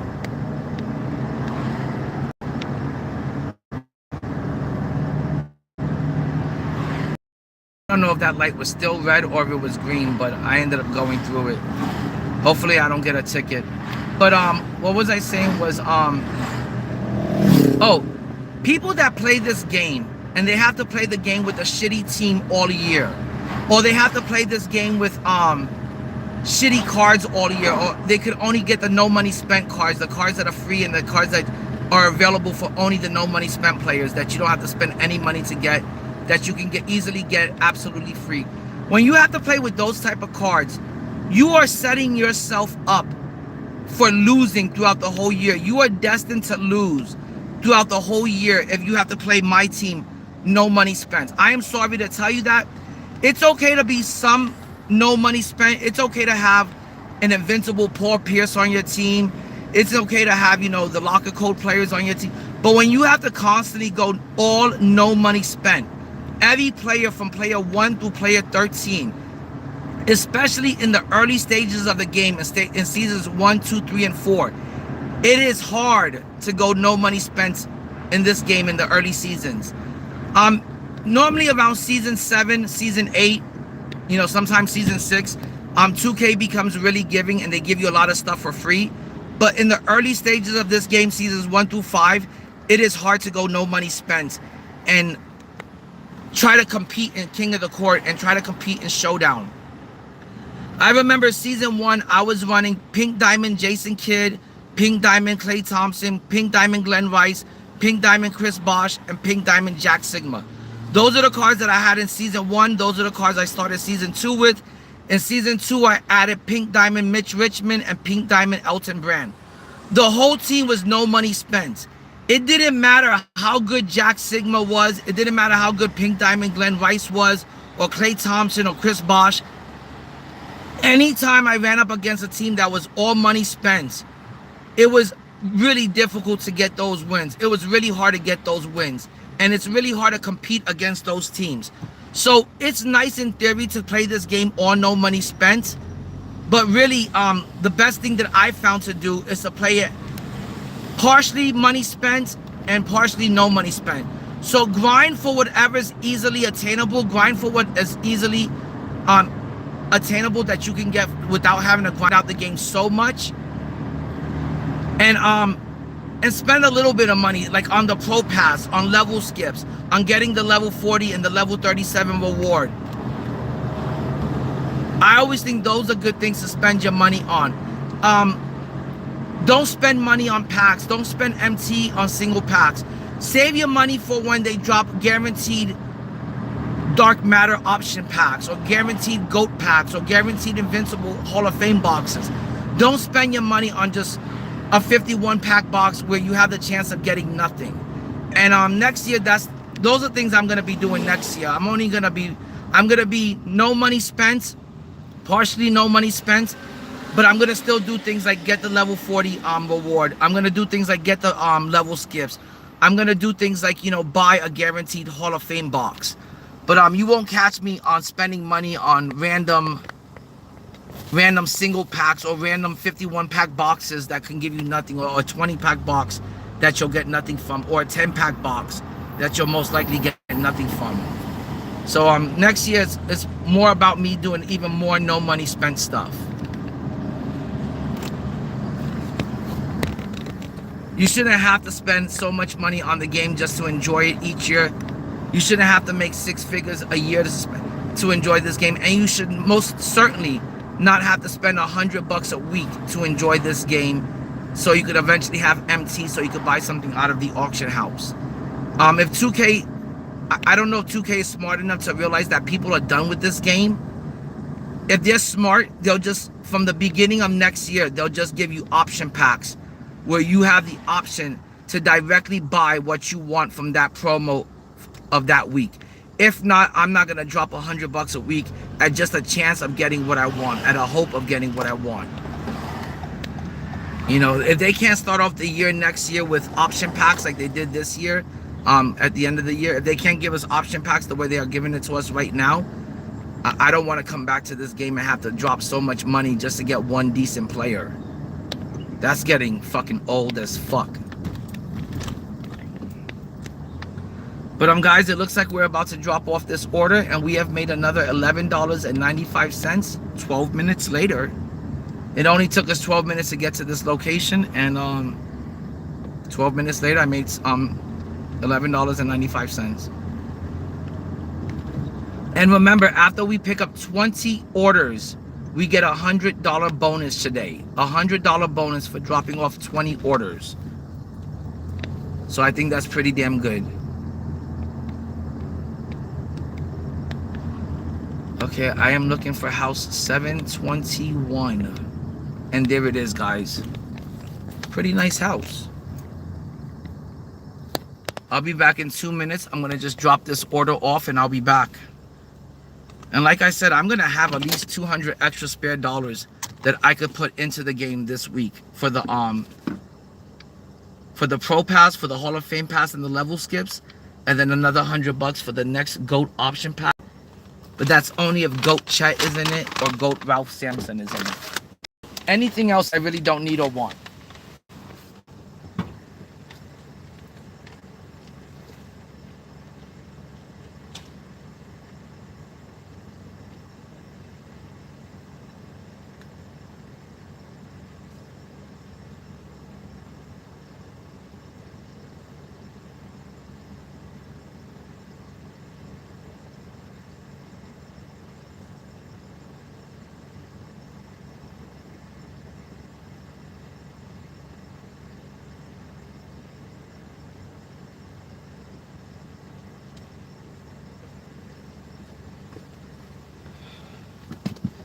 Okay, I am back.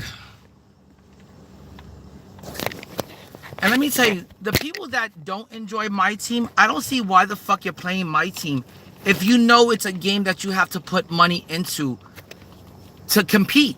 And if you don't put money into the game, you're not going to be able to compete at the highest level. I'm not saying that you can't compete, no money spent, and that you can't build a good team, no money spent, and that 2K doesn't give a lot of free play the year, and you can go no money spent. But it's going to be a struggle. It's going to be a really... Every fucking matchup in Showdown, in King of the Court, is against some sweaty tryhard.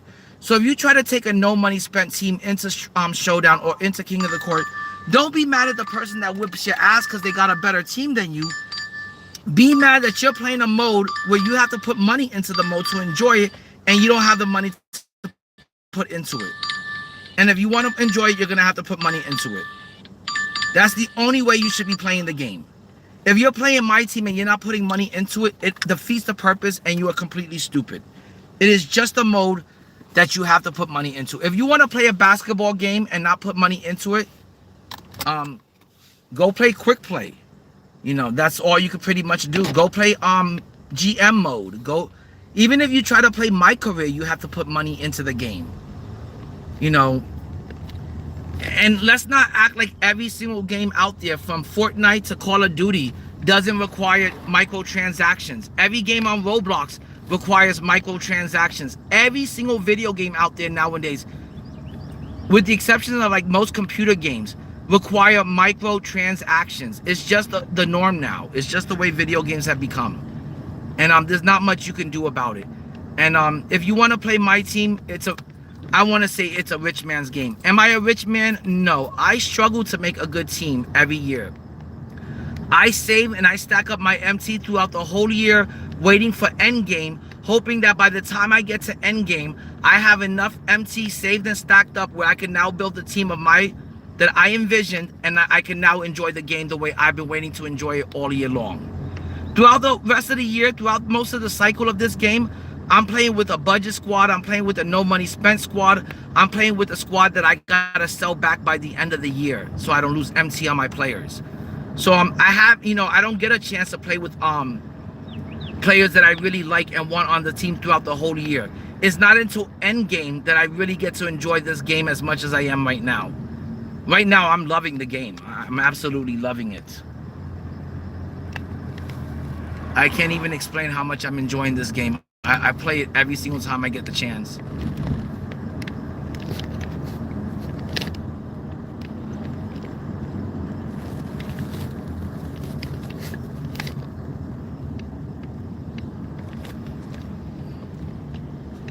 Alright guys, I'm gonna smoke some weed, so if you hear a little bit of radio silence, it's not because video killed the radio star. It is because I am smoking some weed.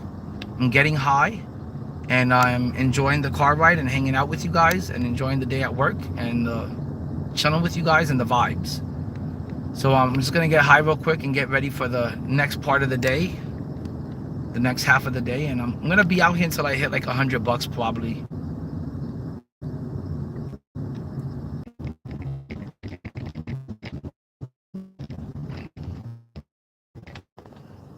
This weekend, I don't know what happened. I lost track of my bank account, and I did get hit with like a overdraft, one of my accounts into the negative.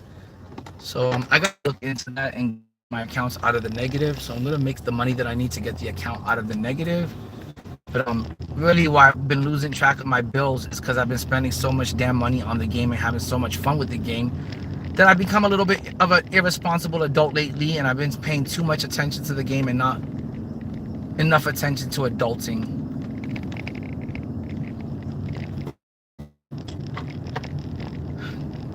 To me, as long as everything's good with my boy, with my son, and he's doing good, you know, I'm doing good, and then any spare time I have, I just want to play the game and shit and really get into it. It takes a lot of time to get to 200 showdown wins every season. It takes a lot of time to beat 1,400 people in the game in 7 seasons. It's a lot of time, a lot of work, and a lot of it takes time to get good at the game. You got to put in time to get it good.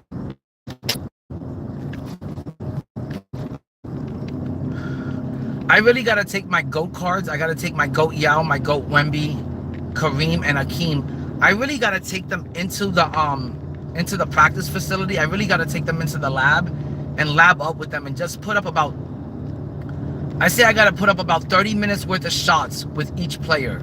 I got to really go into that lab for about 30 minutes with GOAT cards and really practice their jump shots from every place on the court before I'm really, really comfortable with them and before I'm really, really good with them.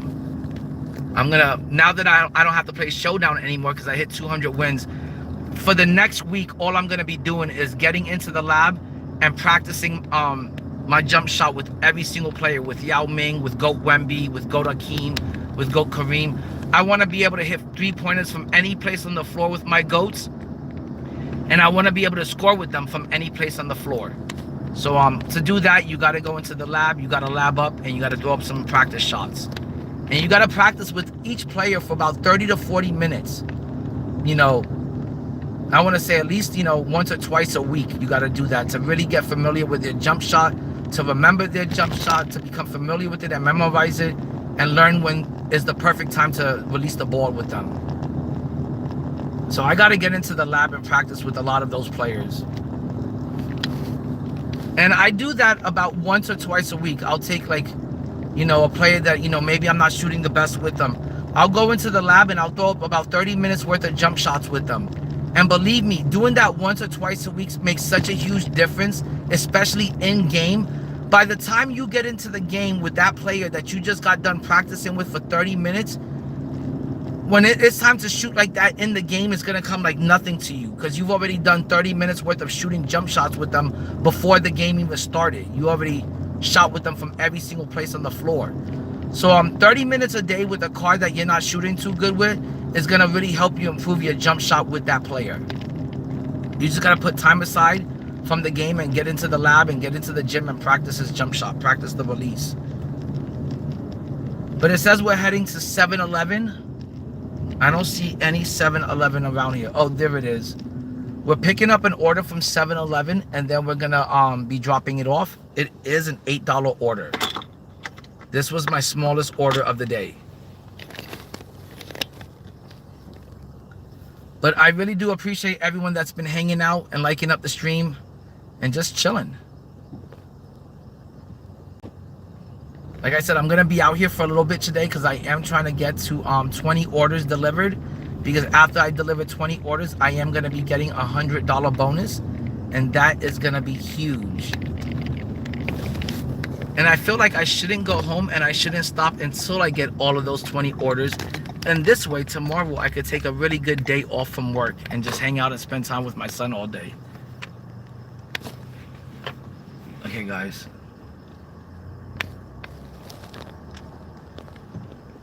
I gotta pick up this order. I'm gonna leave you guys with this image of this homeless man toking up. And I'm gonna go pick up the order and I'll be back real quick.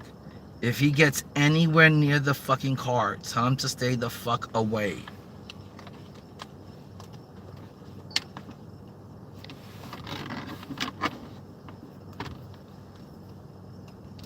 I'll be back in 2 seconds. Don't be scared of the homeless. They're just homeless. They're still people.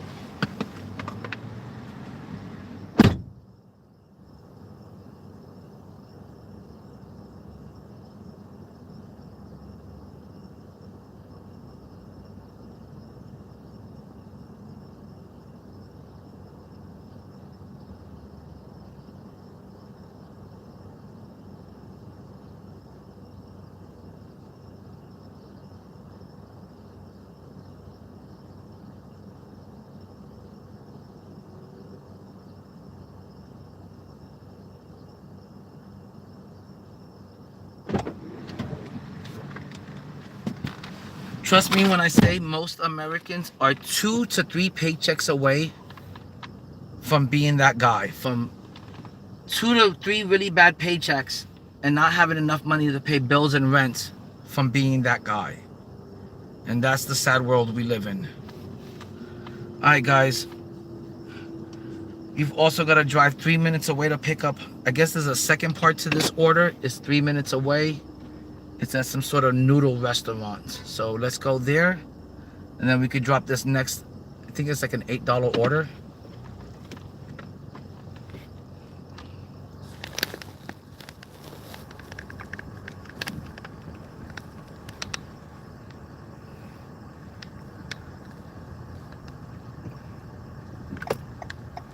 All right, back on the road. And this is what I do whenever I just need extra spare money, spare cash that I want to, you know, spend on the game. Like I said, I don't spend on the game unless it's spare cash that I have that I'm not only willing to spare on the game and not feel bad about spending on the game, but cash that doesn't come out of my checking or my savings. That's the only time and the only way I'm gonna spend on this game. And I refuse to sit there and grind out my career for 40 hours a week to get paid in 450,000 VC virtual currency when I could just come out here, make the money I need, the money I want, and the money I need to spend on the game in just 4 hours worth of work.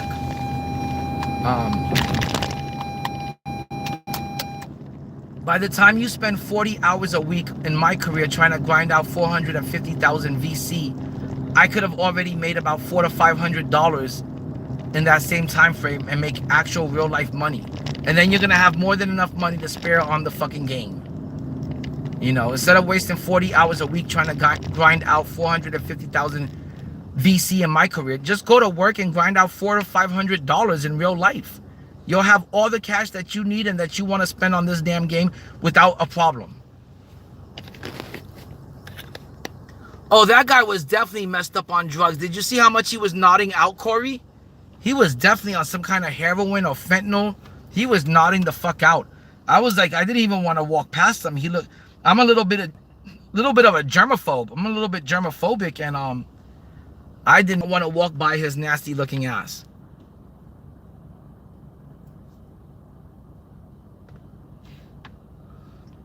He was definitely on some sort of downers, maybe painkillers like Percocet or Vicodin, but he was definitely on something that was not making him nod out, like heroin or fentanyl.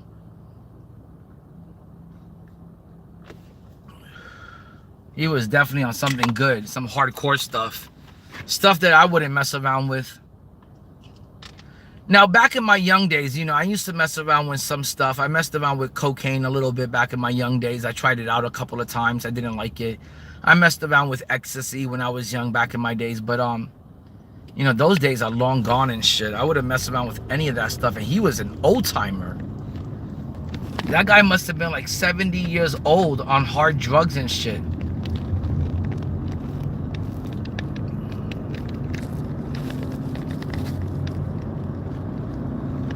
Alright guys, I guess this was a two-part order. We're gonna pick up the second part to this order and then we'll be on our way. But like I said, it's only Tuesday. I got until Friday to save up money for the fucking Pro Pass, all the level skips, and the new GOAT option box that they're gonna drop for this next Friday promo. Believe me when I say I am so ready and geared up for Season 8, the final season. I can't wait to get the level 40 Pro Pass. I can't wait to get the reward from level 37. I can't wait to see what's in the new promo this week. What new GOATs are we getting in the promo this week?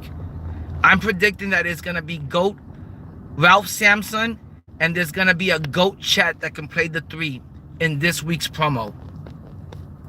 And if there's a GOAT Chet in this week's promo that can play the 3, believe me when I say I'm getting that box. I could pass up on Ralph Sampson. He's not a must-have because I have enough bigs. But to get a 7'1" big that could play the 3, that's a must-have for me. And that could spread the floor like Chet and hit those 3s. Oh my God, I can't wait to get that card.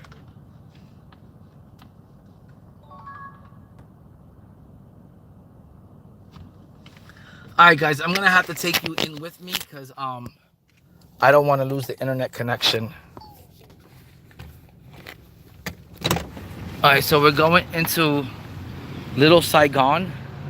It's a Saigon noodle and bistro place. Oh, there it is. I've never been to this place. I've seen it here for years, but I've never like been to it. Like I've never eaten at it. For some reason, I don't trust. Like they don't look like the cleansiest of spots. It looks like a Chinese buffet. Yeah, it doesn't look too clean. Looks pretty nasty. I would not eat here for sure. How you doing? For Brandon? Thank you so much, sir.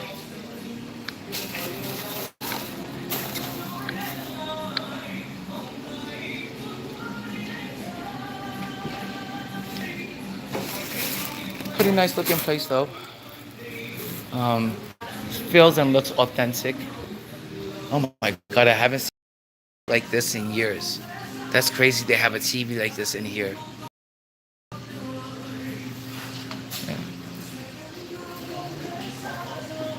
Then they have this huge fish tank over here with just this one lonely looking fish. Look how sad that fish looks in here by himself. He looks pretty damn lonely. I feel bad for that fish. Poor fish has got to live his whole life like that in that little fish tank, captive, by himself. Come on, at least get him like a little buddy. Get him a girlfriend or something. But I got the second part to this order. It looks like it's about 8 to 10 minutes away.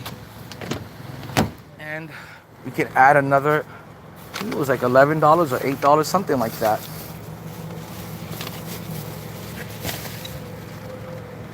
But I gotta say, like the last week, ever since I've been in platinum tier with DoorDash, it has been busy every day. I'm hitting like $100 easily a day, and the money's been great. And I cannot complain because it gives me the spare cash that I need, you know, to spend on the game that I want to spend on, which is MYTEAM. So ever since those GOAT boxes came out, this job really took off for me, and I just started making a ton of extra spare cash that I was able to spare on the game without my girl noticing. And I've been living it up. I've been spending on that game every single week now, if not twice a week.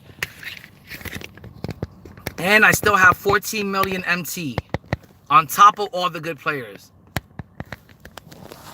I got 14 million MT on top of having Yao, Wemby, Kareem, Akeem, and Michael Jordan on the team. 14 million MT is going to buy me the other 5 players that I need to fill out this team. And I also got Brunson in the reserves. So I really only need to buy 5 more players, and that 14 million MT is going to cover that. And I'm going to get the best of the best GOAT cards for my team. Believe me when I say I'm going to have Joker running the 1. My PG2 is going to be King James. I'm going to have GOAT KD playing my starting shooting guard. I'm going to assemble the damn Avengers. I'm going to assemble Voltron. All right, guys, I got to get going, and I got to drop off this order.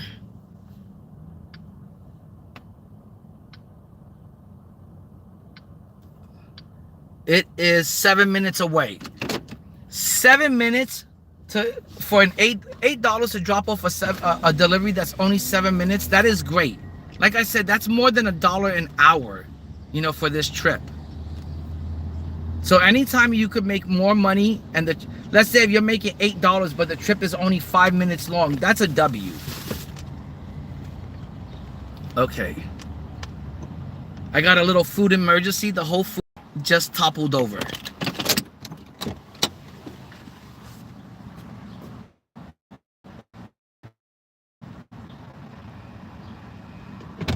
Food emergency, the whole order just toppled over.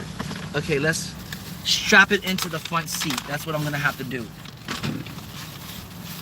Hopefully the order still looks good by the time I get there. But we're gonna strap it in and buckle it up so that doesn't happen again. But this whole huge order just toppled over.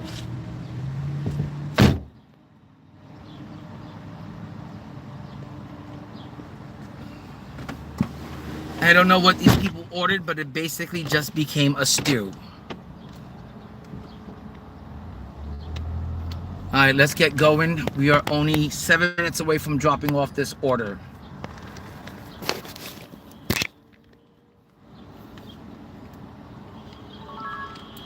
And this is known as goldenrod.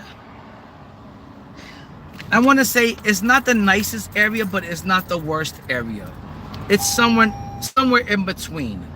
I want to say you'll find like a lot of middle class people living on goldenrod and Cimarron and Curry Ford. people that are making about 30 to 40,000 a year. A lot of middle class, like lower middle class to middle class.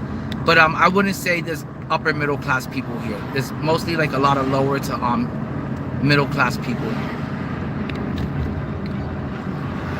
making about 30, 40,000 a year. So I'm in, I wouldn't say the best of neighborhoods, but I'm not in the worst of neighborhoods. I'm not in Pine Hills, which they call Crime Hills. It's still a pretty decent neighborhood. I want to say most of Orlando, I want to say like 80% of Orlando is all pretty nice. Pretty damn nice looking.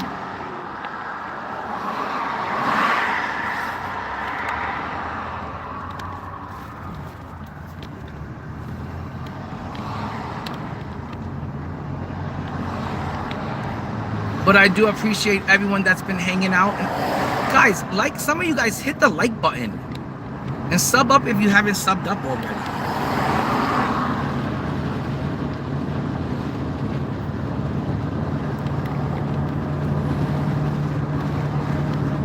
I should have more likes, but the stream that I originally started up had like 10, 11 likes, and then for some reason the stream got cut off and I had to restart the stream again.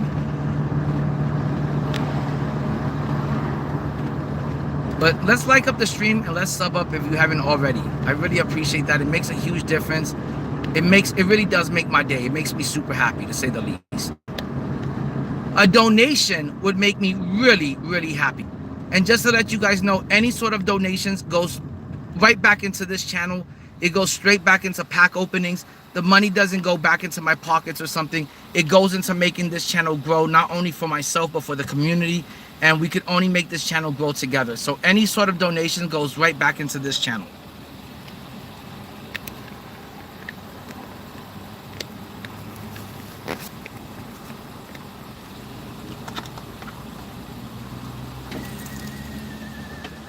Okay, I think this is going to Valencia College, so we might see some honeys while we're there. We might see some girls, hopefully.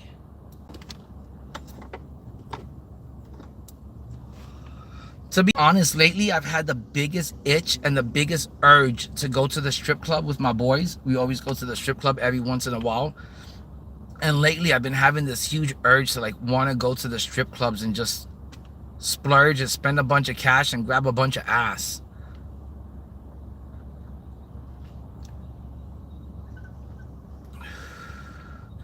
But that would require me not spending money on the game all the time, and then also want to spend money on other bad habits.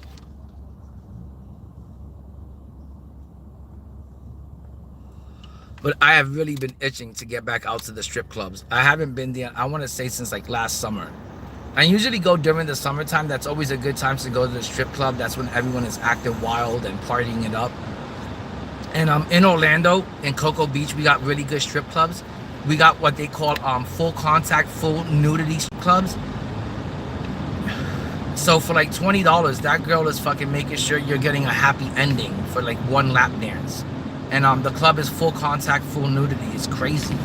It's like you go to a strip club in Orlando and it's guaranteed to be one of the best nights ever.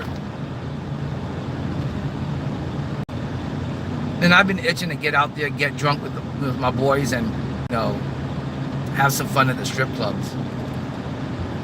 And let's just say, for $20, they make sure you have a happy ending. If you give those girls anywhere from $50 to $100, they're gonna really ensure that you have a happy ending and one of the best nights of your life. That's how they go all out over here. And in Cocoa Beach, there's like 3 strip clubs that are really well known. There's Dancers Royale, there's Cheaters, and then I forgot the name of the 3rd club. But there's 3 clubs that are internationally like known, and like it gets so wild when you go over. There's full nudity, full contact, and thing is that during the day, if you're hanging out in like Cocoa Beach, they also have nude beaches there. So like you could spend your whole day at a nude beach just checking out naked girls for free, and then at the nighttime hit up their fucking strip clubs, which are some of the craziest strip clubs in the United States. It gets really damn wild. I've been itching to go there with my boys, but when you go there, you need like $200 that like your girl, $200 that doesn't leave a paper trail, $200 that your girl isn't gonna notice is missing or wonder about, and $200 that you're willing to give to a bunch of hoes for free. You know, hoes that you ain't fucking sometimes.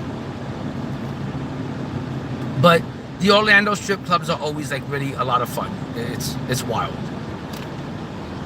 I'll probably mention it to my boys and see if, you know, I can do something like in the next week or two. Fuck, I might even stream it. Wouldn't that be crazy? Streaming a night from the strip clubs. That would be insane. If I could get away with that. That would be insane. Oh my God, I would be so fucking happy if I can get away with that. But I doubt you can get away with that in any capacity. I don't think YouTube would allow that. You'd probably get demonetized in a heartbeat. But yeah, guys, I'm just out here making some extra cash. I'm getting ready for this Friday's promo drop. I'm anticipating GOAT Chet. I'm anticipating GOAT Ralph Sampson. And if either one of those two players drops this Friday, I want to be ready to just get them from day one, minute one, and just enjoy them as soon as they get released and dropped.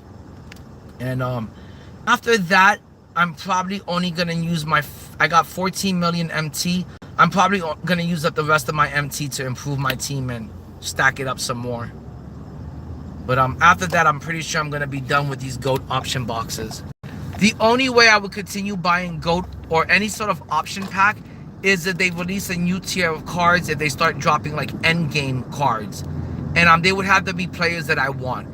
Even if they drop a new tier and they call it endgame, but it's players like Taco, it's players like Michael Beasley, I can't picture myself wanting to get those kind of players, run with them and play with them the rest of the year. If it's names that I don't like, if it's names that I don't want to play with, I wouldn't even care if they're dropping endgame cards. It's got to be players that I want to play with. I got to see an endgame Victor Wembanyama for me to open up another box. I got to see an endgame Yao Ming to open up another box. I'm not going to open up an endgame box because it's a new tier, but the player is Sean Bradley. I don't want to play with Sean Bradley.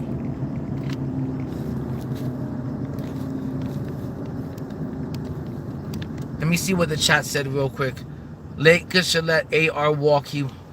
Oh, let me tell you, AR is getting a little bit greedy. AR is, and I'm not saying that he's getting greedy and that he's not maybe worth what he's asking or what he's wanting, because he is a really good player. He's a very good player. But I still don't feel like that AR is a legit second scoring option. I feel like AR is a very good role player. I feel like AR is a very good third scoring option.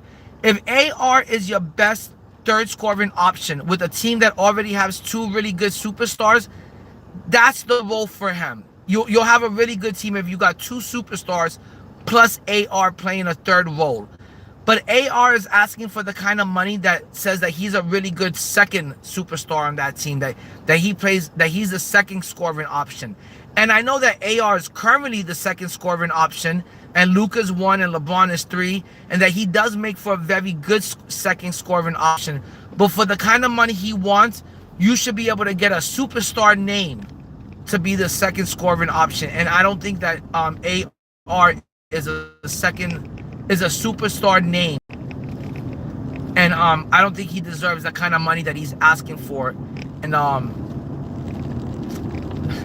he's a good second scoring option, not the greatest second scoring option. I would think that to be a second scoring option, for it to be a great second scoring option, it would require a superstar, and he's asking for superstar money. So we need to find a superstar for the Lakers that wants to take the kind of money he's asking for, like a legit superstar. Like, I could understand if it was PG-13 coming to the Lakers and he said he wanted $50 million a year or something, or whatever AR is asking for. That I could understand. But I can't understand AR demanding that kind of money. He is a great second scoring option, but I don't think he's worth that kind of cash. You know, so I don't know what the Lakers could do with AR. I'm not sure if there's much of a market for AR. You know, what is the market looking like for AR? And I feel like the most important thing the Lakers need to do is they need to clear salary cap space so they can have more players to come join Luka. Right now the Laker organization and that team should revolve around Luka. It should center around Luka. The days of, you know, building this team around LeBron James, those days are done and over with. Those days are gone. Matter of fact, the Lakers should probably get rid of LeBron James and keep AR and try to figure out a way to get rid of LeBron, try to free up that salary cap space, that money, and get a legit second scoring option and get a player that's younger and better. Because at this stage of the game, LeBron James should only be like a third or fourth scoring option on a team. He should be somebody that comes off the bench, a veteran that comes off the bench, plays limited minutes, but gives you good production off the bench, gives you good minutes. But he should not be a steady, consistent third scoring option. He is too old for that. He's going into year 22. I think the Lakers at this point should maybe trade King James, to be honest. Okay, I'll be back, guys. I gotta deliver this order. I'll be back in 2 seconds.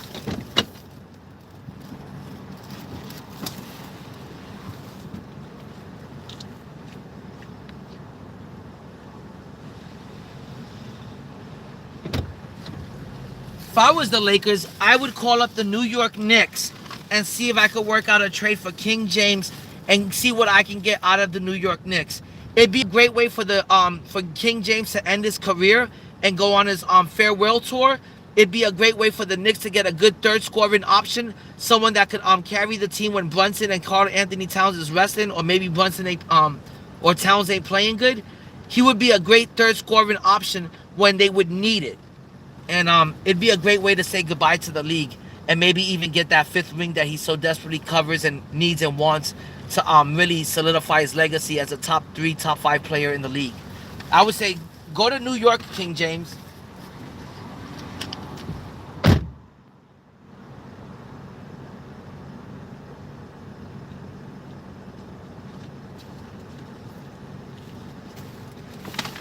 I think that would be the best way for him to end his career. I'll be back, guys.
Okay, I just got done with that order. I want to say, guys, we are going to take a little breaky break. I have already made $50. I started at 6:30. I haven't even been out here for 2 hours yet. And I've already made $50.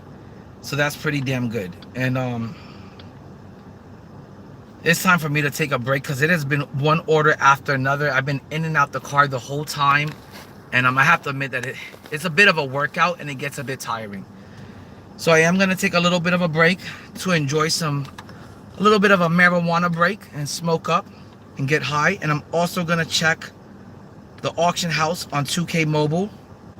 And like I said, guys, you guys don't believe me when I say I'm Indie2K all day, every day. In the house, in the place to be, coming back at you with another MYTEAM banger. I literally start thinking about 2K from if I don't have anything else going on in that day or anything important or serious like my son, you know, I'm kind of just thinking about this game, just kind of fantasizing about this fantasy basketball game and the lineup I can make, or how many wins I can get tonight, or can I push myself to 250 wins with the time I have left. You know, I'll be thinking about things like that and shit when it comes to the game. Can I snipe a good player, you know, for the low? Can I snipe a good player out of the auction house for cheap? You know, I'll be thinking about shit like that and checking up on the auction house, or I'll be thinking about how do I stack up my MT back to 15 mil. It feels like 14 mil isn't enough. Or oh, I agree. AD definitely not only does he fit in better with LeBron, because when AR scores the ball, he is taking the ball out of LeBron's hand, which means LeBron is no longer the he's no longer the facilitator, he's no longer the playmaker for the team. He's got to play off the ball, he's got to play catch and shoot instead of playing his style of play, which is putting his head down, barreling and bulldozing his way to the rim, and if he doesn't have a shot, he to the open three-pointers.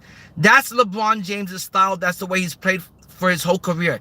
He is not the type of guy that wants you to create for him. He is not the type of guy that wants to sit out there beyond the three-point line and just do catch and shoot.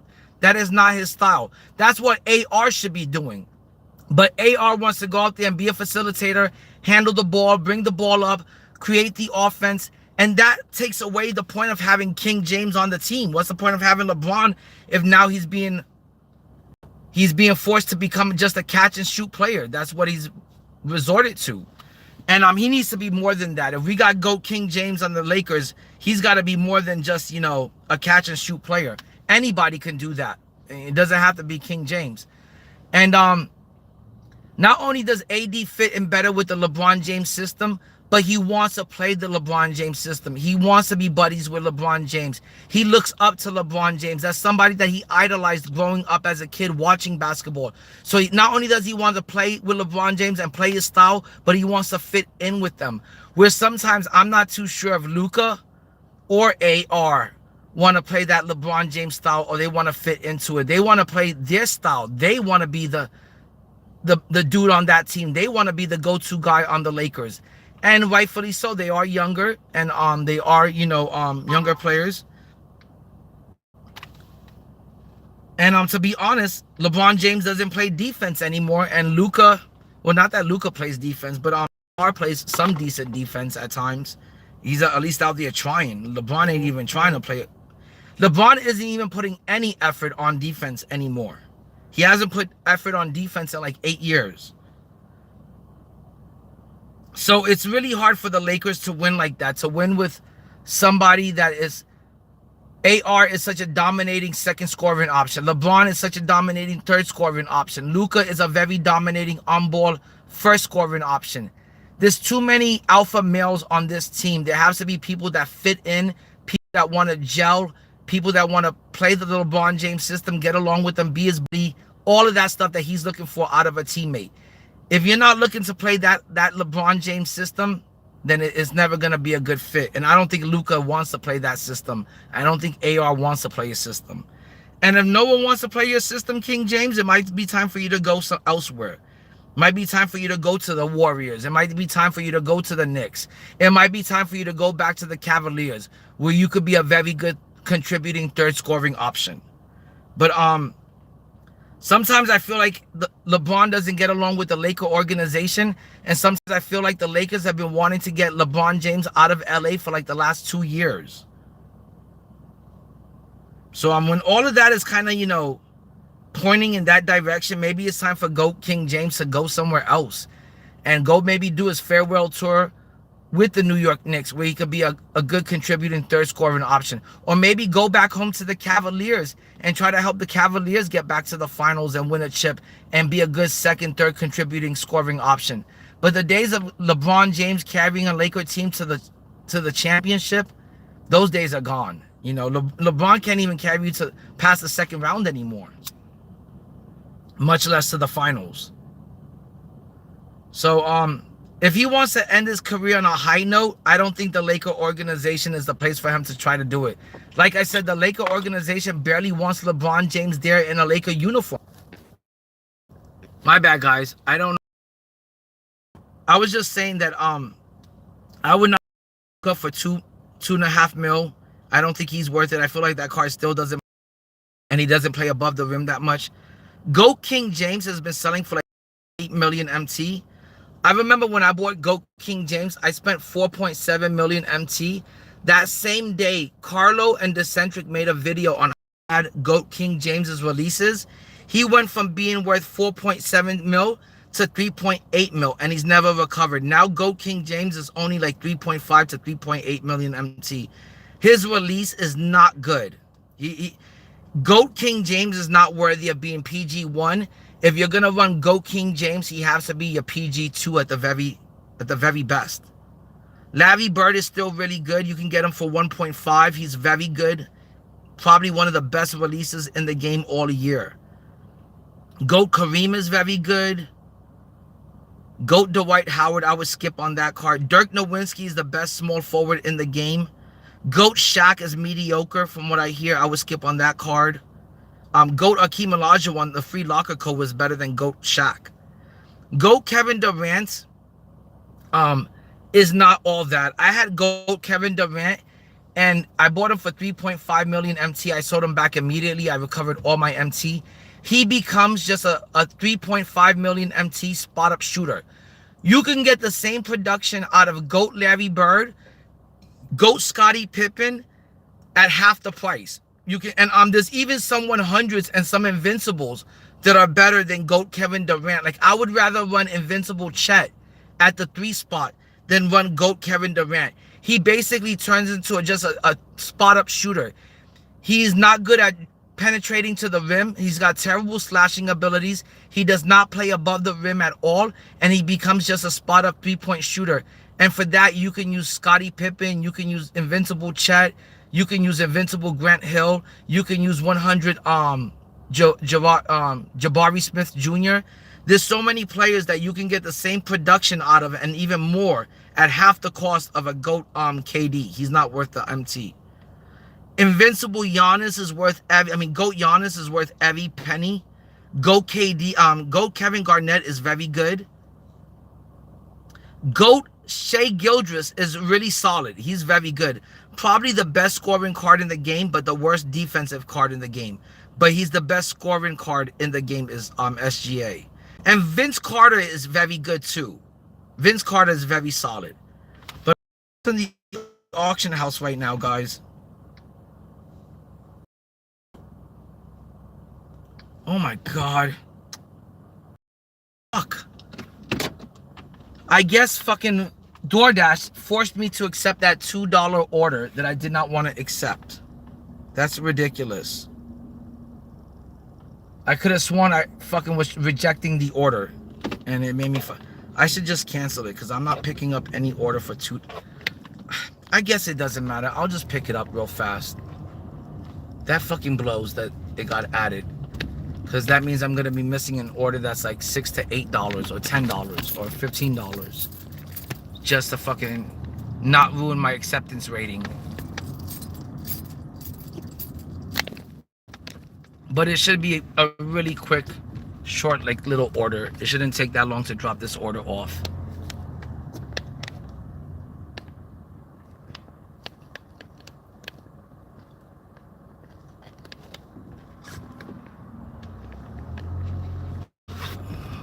But I want to say today I'm probably going to get off the road pretty early because I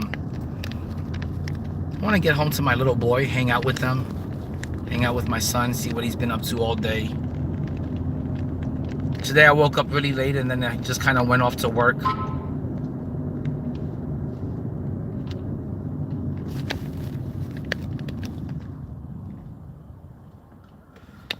But this is Orlando, and it looks like the sun is about to set. The sun is starting to go down. And it's looking like a beautiful night. It was a beautiful day, and it's looking like it's going to be a beautiful evening and a beautiful night.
This road was extremely bumpy. But guys, I want to say thank you for getting me the 13 likes. If you haven't liked up the stream yet, please like up the stream and sub up. I really appreciate that. Stuff like that makes my day. It makes me extremely happy. It makes a difference in my day. And like I always say, if the little things go right in your day, you know, the bigger picture ends up to be that you had a great day. So it'd be huge if you guys could like up and sub up and just click like. It makes a huge difference in my day.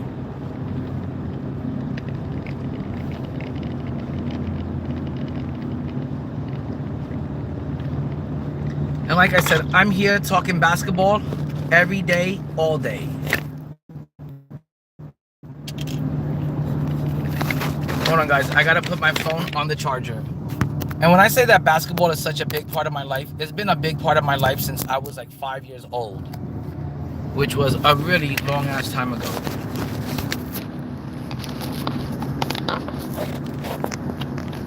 But thanks, guys, for getting me the 13 likes.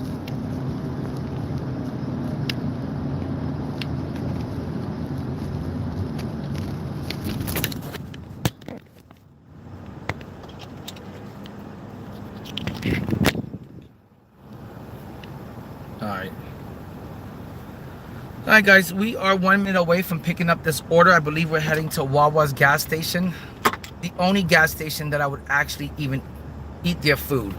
Like, that's the place, the only gas station that has good food is Wawa's. The rest of the gas stations are pretty nasty.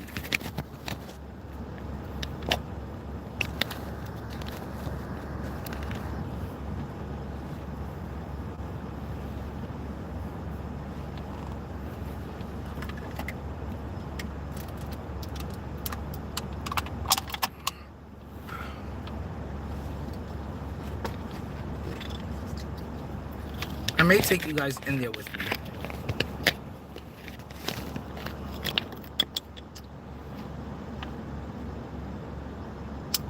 I feel like you guys enjoy it when I take you guys with me into the restaurant and you get to see what the restaurant or that gas station looks like in Orlando. But this is basically how I make my money for my team. I drive around, I smoke weed all day, and I drop off some orders. I make pretty damn good money, and then after maybe 4 hours of doing this, I have all the money I need and want to spend on the game, and I can get whatever I need and want on the game without having to grind out some fucking mode for 40 hours and play it all week just to get, you know, one Hall of Fame box.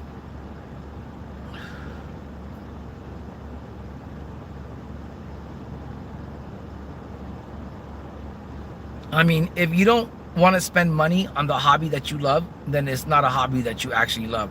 Because the hobbies that I find entertaining and that I love, like collecting comic books, collecting basketball cards, collecting movie posters, collecting sneakers, every single hobby is gonna cost you money.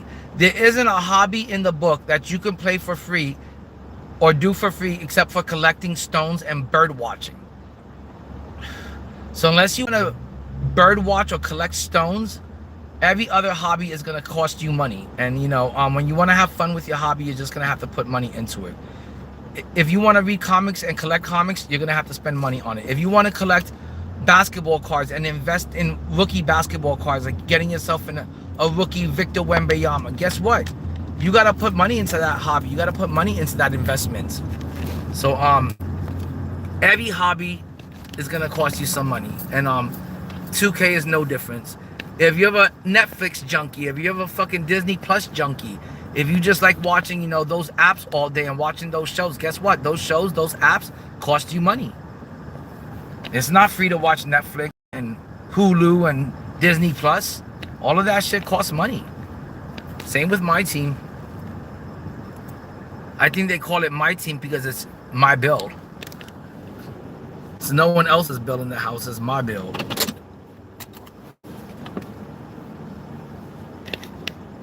Oh, my game name on PlayStation, my game name is Indie2K_. But the only game I play really is just MyTeam. It's my daily grinder. I can't say I have had much time for anything else. As soon as I get home, I spend time with As soon as I get home, I usually spend time with my son. I eat dinner, I shower up, I put him to bed, and then for like the rest of the night, for like 4 to 5 hours straight, all I'm doing is just playing my team, streaming it, grinding the game out, and having a bunch of fun with the game. Alright guys, let's pick up this order, and then we'll be on our way. Thanks, man. Alright, hopefully this order is already ready, and it's just sitting here waiting for me. Most of the time you have to like tell them like hurry up and get your order ready. And it looks like this time I'm gonna have to tell them hurry up and get my order ready. But yeah, I'm Indie2K on PlayStation Network. And the game I play most of the time is MYTEAM. Got an order. Thank you so much.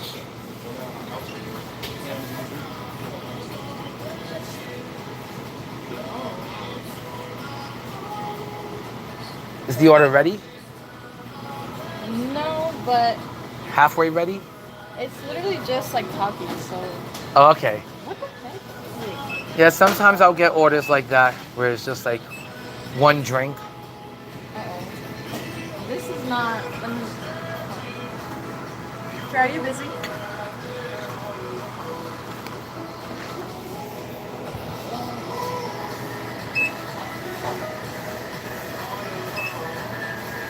Everything okay with the order? Yeah, it's just not like printing like the Oh, ticket the sticker. part, but talking is good. Appreciate it so much. And guys, this is Wawa's. Oh my god. Copywritten music. I'm probably gonna have to edit it out of the stream.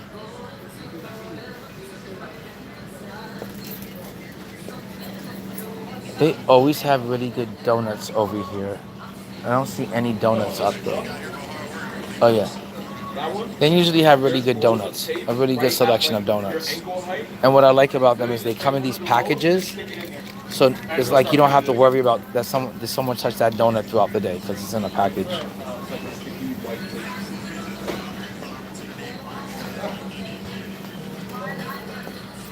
Alright, let's see if they got that order ready yet.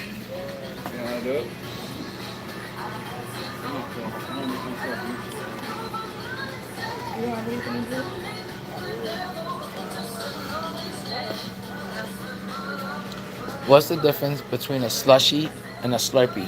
I still don't know to this day. Can somebody tell me the difference between a slushie and a Slurpee? I think I prefer the slushie. Yeah.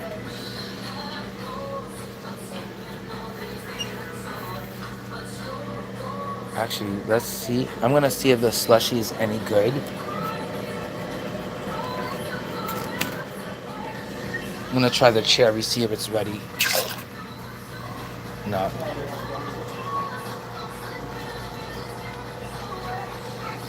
It's not ready, that's for sure.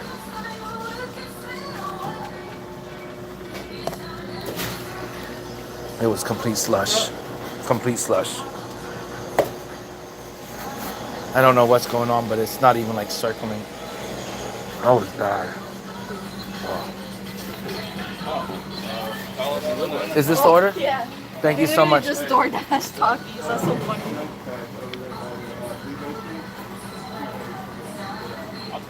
Appreciate it. You have a good day. All right, guys, let's get going.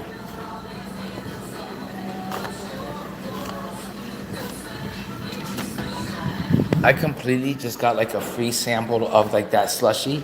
I filled the cup halfway up and then just gulped it down. Like it was like a slushie shot. I just completely got a free slushie out of that. Like my whole stomach now and my throat is like frozen numb. But those are some of the perks of door dashing. You know, sometimes you'll get like be able to sneak in like a little free drink.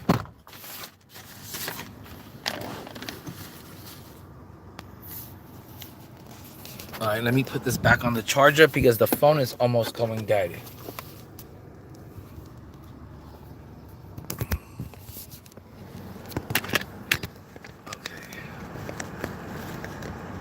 And this is Wawa's, and we just got the order, and now we're gonna drop it off.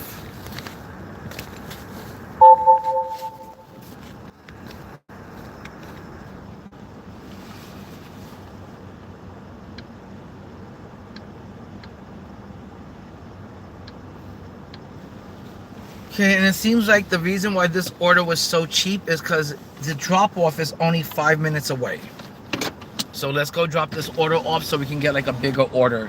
Normally, I don't take small orders like this, but I don't want my acceptance rating to go down. I don't want my cancellation rating to go up, and I don't want my on-time rating to go down. So I'm going to make sure that I just drop this order off as quickly as possible and get paid for it, even though it's not paying very well.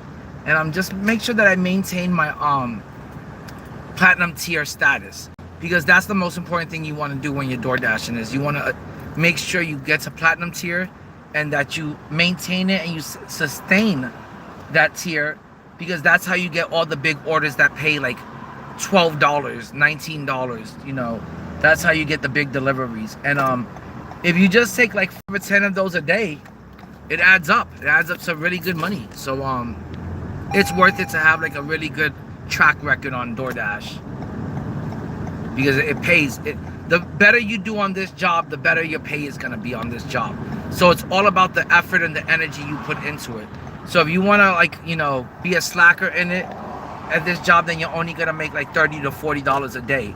But if you put in like a lot of effort into it and you're on time with your deliveries and you pick them up on time and drop them off on time, you're gonna easily make $100 a day, like within 6 hours.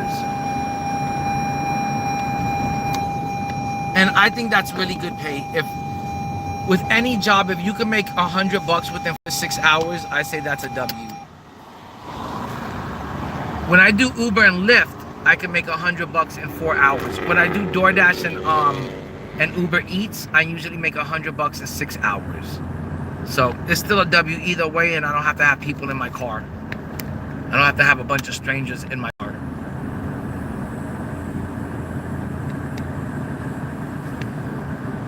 But it says we're heading to Valencia College, and it's only 4 minutes away. After this, I'm gonna finally try to sit down and smoke. I have not had a chance to like sit down and smoke all day, because it's been one trip after another. It's been that busy. The last like 3 to 4 days have been like, actually the last like 2 to 3 weeks have been like that for me now, where it's just been like super busy, one order after another consistently, and I just been making good money, enough money that I could pay my bills and have spare cash to spend on the game. And you guys know me, I love to spend on the game. I'll spend on the game like a complete fucking idiot. I'm like, do I eat or should I get Goat Kareem? I'm like, time to get Goat Kareem. Should I pay my bills or should I get Goat Wembenyama, Goat Yao? Time to get Goat Yao and Goat Wemby. You know, I'll pay the bills later on. And I gotta admit, I fell behind on a few of my bills, you know, trying to get all these GOAT cards. Trying to get Goat Yao and Goat Wemby and Goat Kareem. Invincible Peja Stojakovic from the events. They want to claim getting that card is free, no money spent. That card, you cannot get that card free, no money spent. You would have to pay, you'd have to spend and play like 60 to 80 hours to get that card for free. And it's a very good card. I highly recommend getting Invincible Peja Stojakovic from the exchange event if you can possibly get him. He's a 6'10" shooting guard, small forward. The card is just as good as GOAT Kevin Durant. That's how good and elite. The card is better than GOAT KD and better than GOAT LeBron. That's how good he shoots.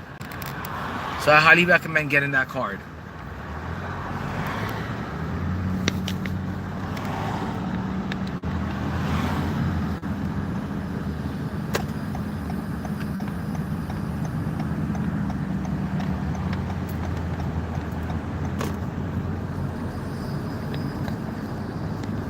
Alright guys,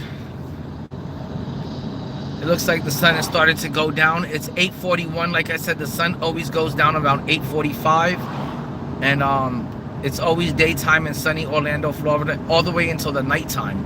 All the way until 8:45 the sun is out. It's still kind of out right now. I don't even understand how it's still daytime, and we're 15 minutes away from 9 p.m.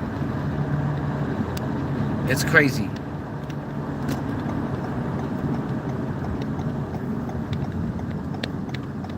But that's what I like about Orlando, is the weather and the fact that the sun is always up.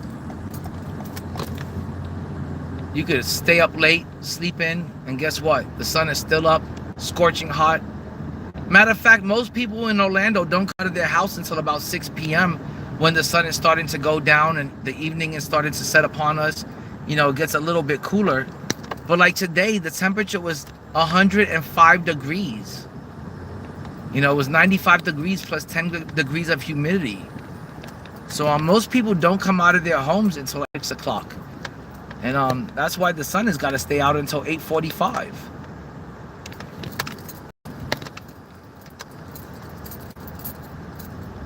Oops, something happened over here. There's an ambulance. Or is it a fire department? I'm not sure what it looks like, the ambulance. Yep, it's an ambulance. We're gonna have to drive around it. Some sort of emergency happened. Rescue. You would have to pay me a lot of money to do jobs like that. Someone that used the ambulance car, a fireman, a police officer. Those people do not get paid enough to do their fucking jobs. Because believe me, you won't catch me being a police officer for $70,000 or $80,000 or $90,000 a year, risking my life every day for just $90,000 a year. Fuck no.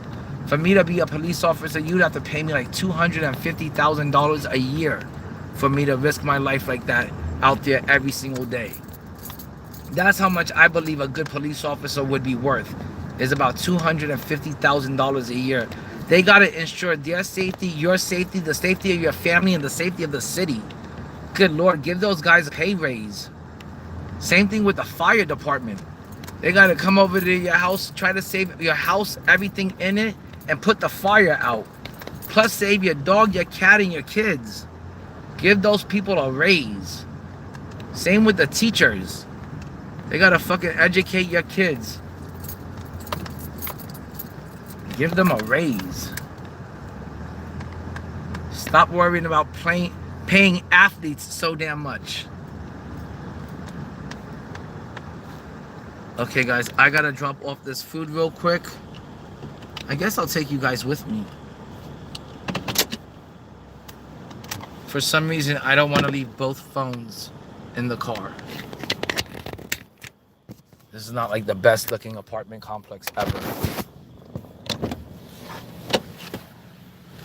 Okay, it says I'm looking for building 1024. We found it already. It says we are looking for apartments 302. That means we gotta walk all the way to the top floor. Yippee skippy. Okay, I'm guessing 302 is gonna be on this side to the far left.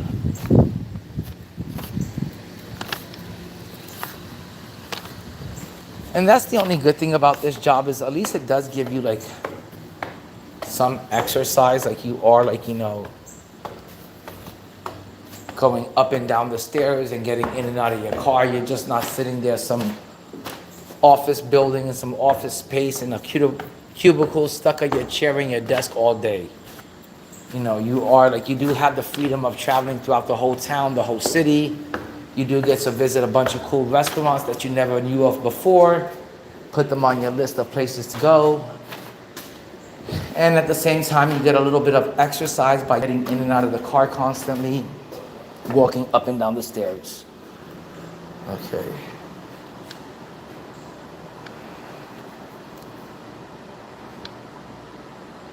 Oh. And that was it.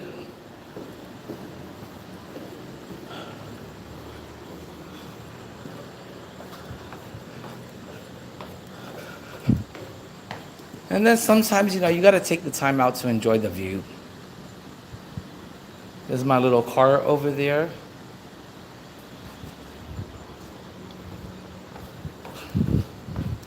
This apartment complex looks like the damn back rooms. Okay guys, so far we've made $55. We started at 6:30. It is now 8:45. So I've been averaging a little bit over $20 an hour with DoorDash right now. And it's probably like the prime peak hours for people ordering like dinner. So I'm sure it's gonna stay busy. That last order was a really shitty small little order, but I had to take it because I don't want to mess up my acceptance rating. I don't want my cancellation rating to go up, and everything's really good in like the high 90s right now. Actually, I'm gonna check all of that before we move on. I'm in the platinum tier. I have a 93 acceptance rating, a 95 completion rating, 94% on time. Oh my God. It says I was late for an order today.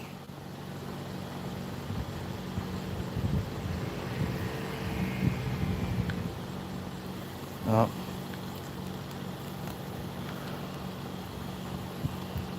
Hold on, guys. I'm still checking stuff.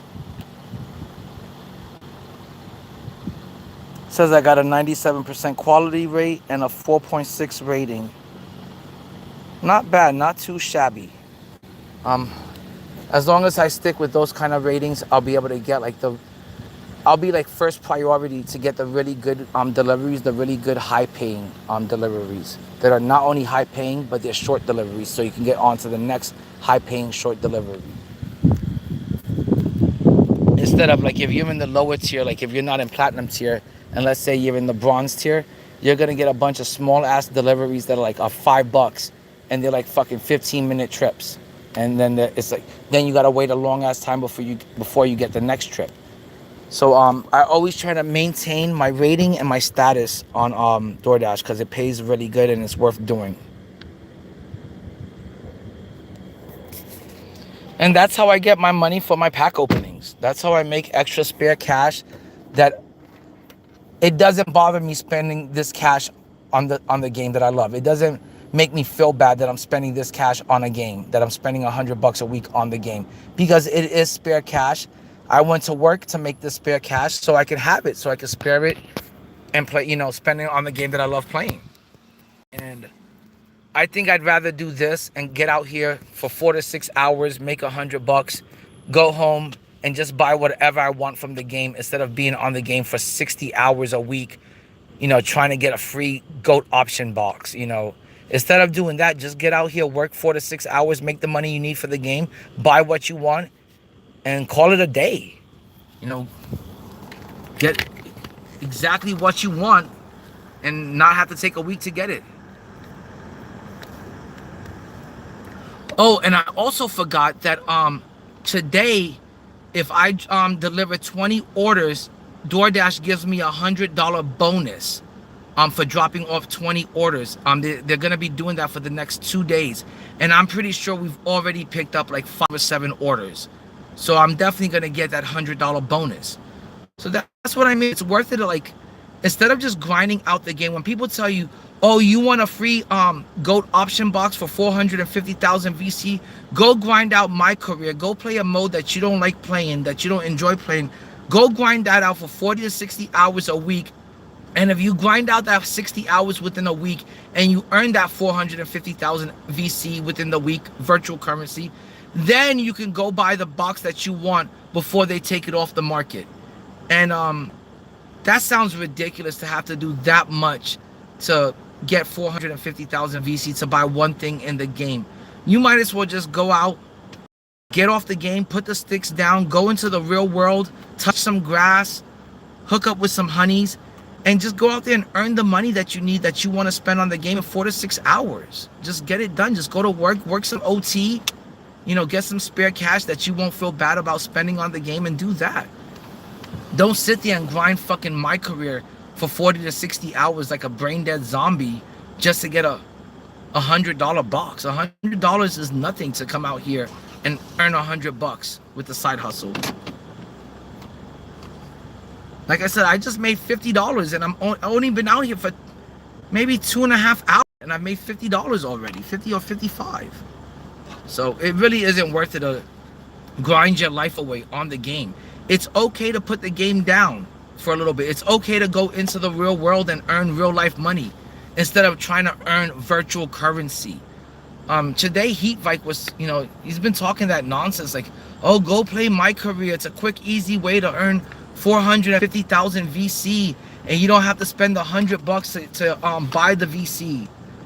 Man, by the time you spend 40 to 60 hours grinding out my career to make 450,000 virtual currency coins, you can go out into the real world and make like $500 in that 6 hours, and then just go directly into the auction house or to the pack market and buy exactly what you want. You don't need to fucking sit there like a zombie grinding out my career for 60 hours straight, you know, for a whole week in hopes that you do it by the deadline so you can buy the box before they take it off the pack market.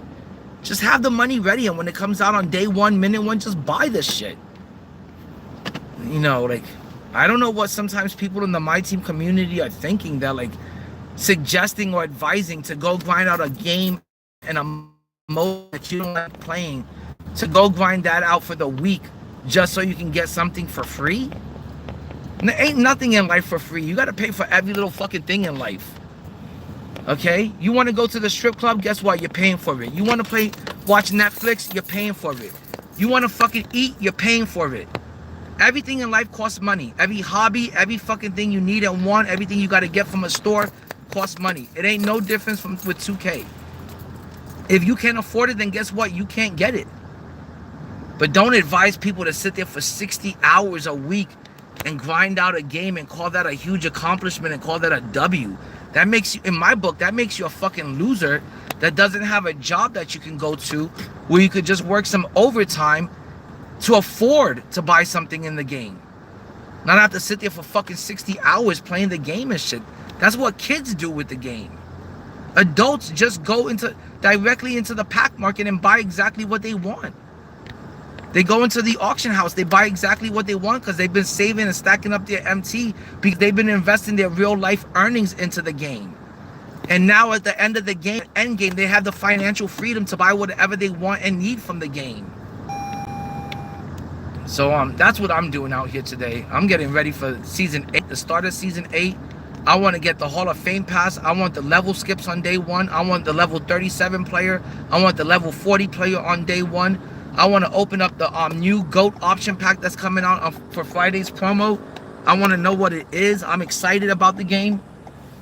If you got to spend a little bit of money on the game, it shouldn't hurt your pockets where you have to go out there and make a YouTube video and try to convince people that, hey, just go play my career for 60 hours a week and you can get the box for free. That's not getting it for free. Time isn't free.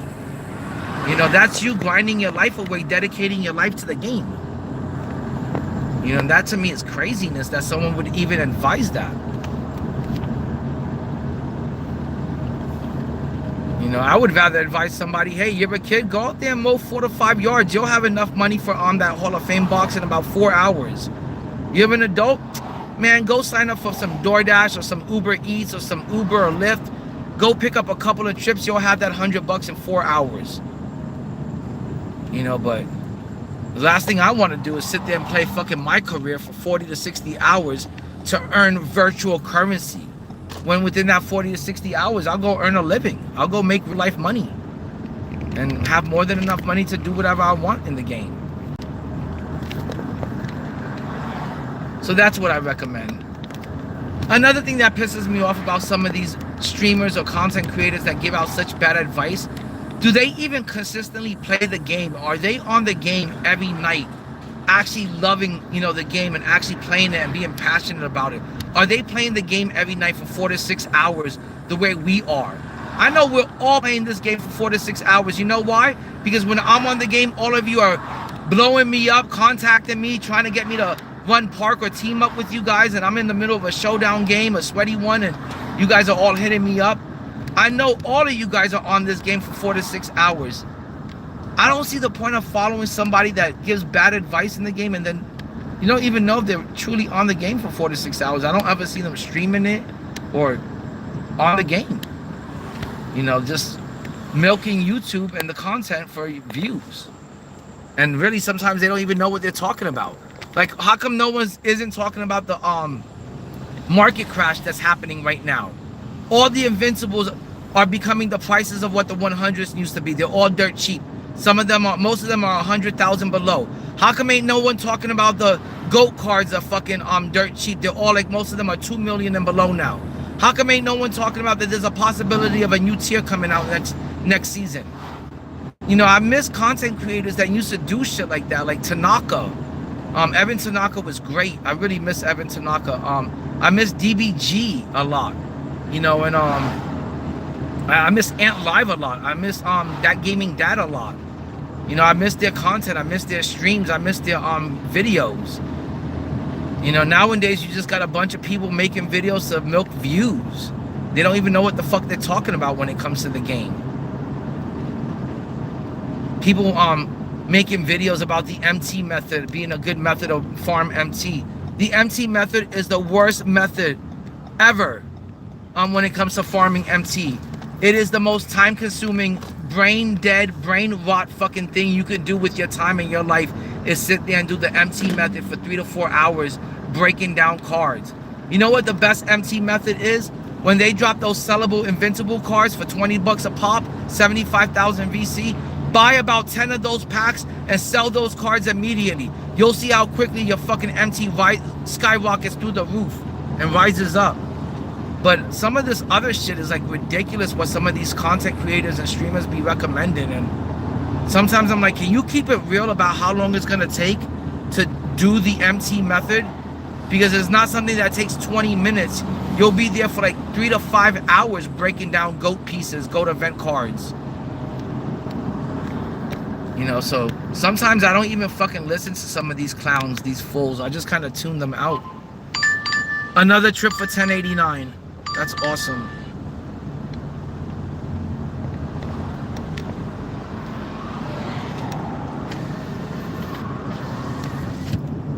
Yep, this is looking like a pretty good payday, and it's looking like on Friday we're definitely going to be opening up another GOAT option box, guys. I can't wait to see who's in the promo this Friday. I really can't wait to see. And if someone's like, oh, well, Indy, you've been working a lot. No, I do this for like 4 to 6 hours a week, and I get the money I need for the box, and that's it. The rest of the time, I'm home busy getting 200 showdown wins per season, fucking being 11 games above 500. My record against tier 1 players is 14 or 15 and 4, and I got a winning percentage ratio. I win 81% of the time or 85% of the time against tier 1 players. And I'm always in tier 2 and king of the courts.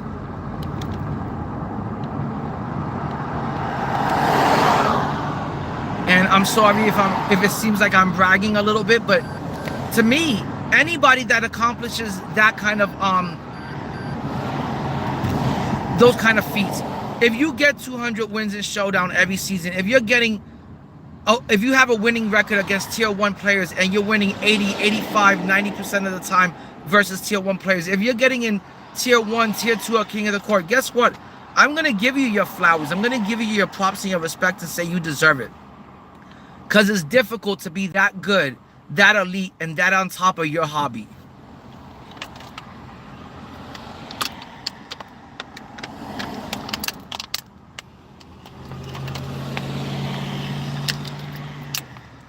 It's crazy that 100 Zach Eady's is still going for 200K. That's almost $250,000. That's a W, Kawhi. That's a W right there. That's huge. Getting 200 MT right now in Season 7, as rare and scarce as it is, it's really difficult to go get 200,000 MT. To get 200,000 MT, you have to complete a domination. You have to complete a rep level. So getting 200,000 MT, big deal, huge W, capital W's.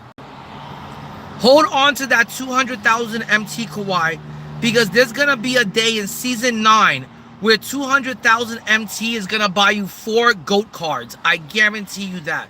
There's going to be a day in Season 9 where GOAT Vince Carter is going to be like 30,000 MT. A GOAT SGA might be 90,000 MT. You're going to be able to clear house and really improve and upgrade your team with that type of MT if you just continue saving and stacking it up for like a Season 9. It'll make a huge difference and it'll go really a long way in Season 9. That kind of MT. Now, it might go a long way in Season 8, but you're going to have to wait for the cards to come crashing down a little bit more. With 200,000 MT, you can buy a lot of good 100s and you could buy maybe 1 or 2 decent invincible cards.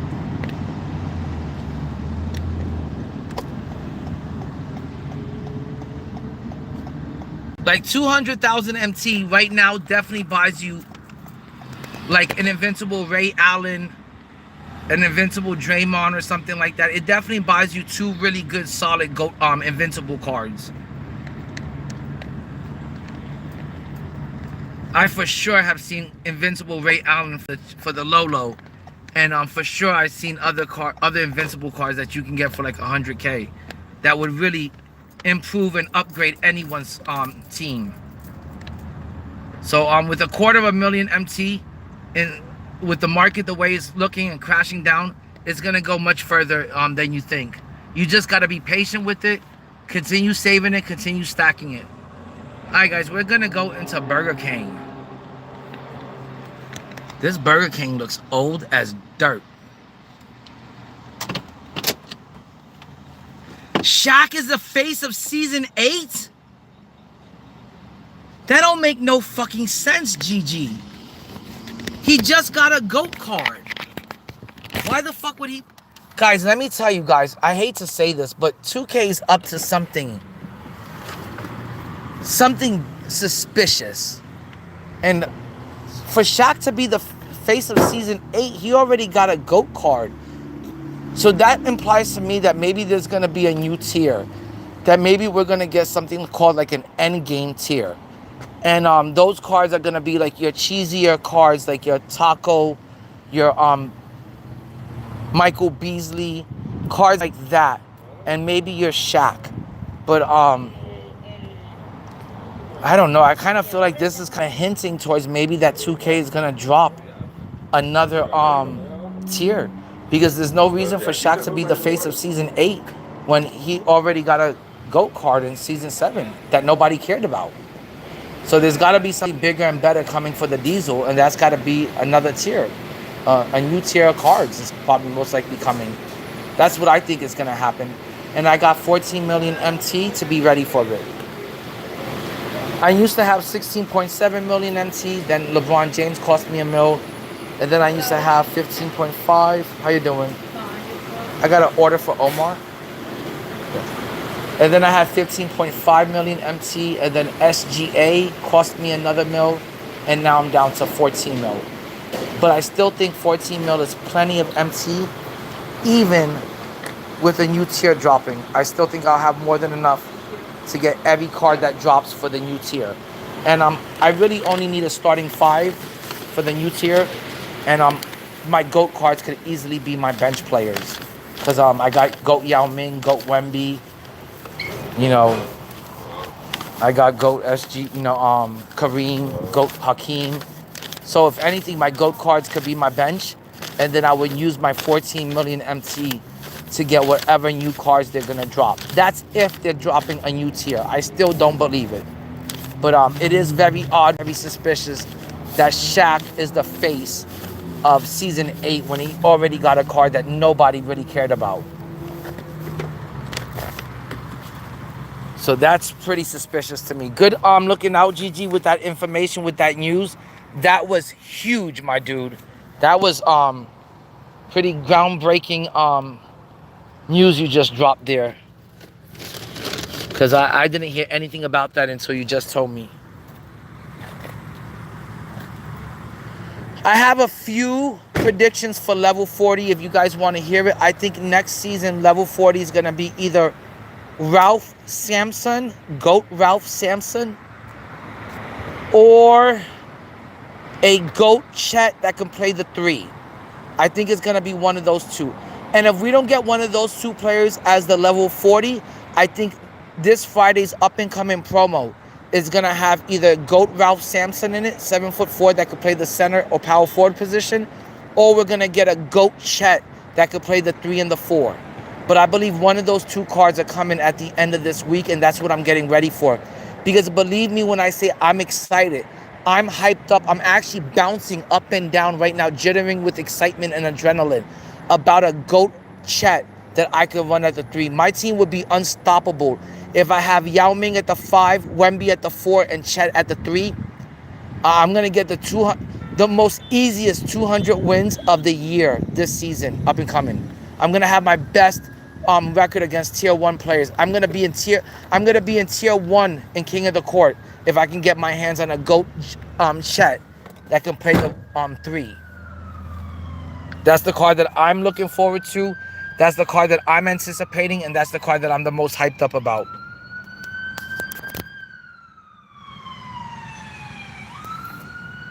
But other cards that I think are gonna be coming out soon: GOAT Taco, GOAT Michael Beasley.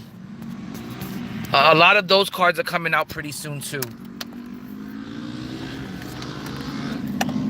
Okay, guys, I gotta put the phone back on the charger. And I know a lot of people get excited about those cheesy cards like GOAT Michael Beasley and GOAT Taco, but I don't get really excited about players that I didn't grow up watching. I don't get that excited about players that I didn't like in real life. I don't get that excited about like non-Hall of Fame superstar all-star players. Like if you were a player that didn't have a real NBA career, and you were a player that I didn't like watching as I grew up, or like enjoy watching right now, like I can care less about a GOAT Taco, to be honest. I don't care that he's like 7'4" or 7'9" or whatever. I can care less about a GOAT Taco. I wouldn't want to play with an invincible Sean Bradley, someone that barely had an NBA career. We're gonna give him a GOAT card or an invincible card just because of his height. I can care less about running or playing with those type of cards. You know, or George Murasan, who's like, I think he's like 7'9". That guy didn't, or Manute Bol. Those people didn't have real NBA careers that I watched, that I followed, that I cared about. So, just like the way I didn't care about much, them for much in real life, I could care less about them in the game. I care a little bit about players like Manute Bol, Sean Bradley, and George Murasan, but not enough to want to drop so much money to attain them. Not enough to want to play with them instead of playing with Kareem Abdul-Jabbar, or instead of playing with Akeem, or instead of playing with Wemby, or cards like that. I would rather much play with a Yao Ming, somebody that I grew up watching and actually enjoying when I was a kid.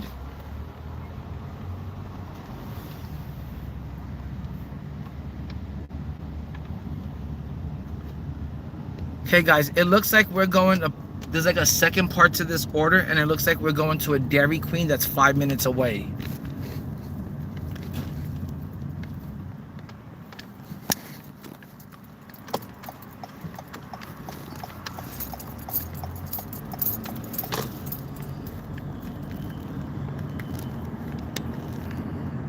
Why is it saying I gotta make a U-turn?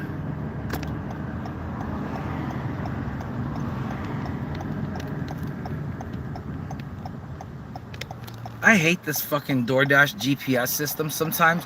It's so all over the place. Like sometimes it's not even making any damn sense. Like it'll pull you out of a parking lot, put you back on the main road just to give you directions to get back to the parking lot you just left. And it's like really stupid and really time consuming.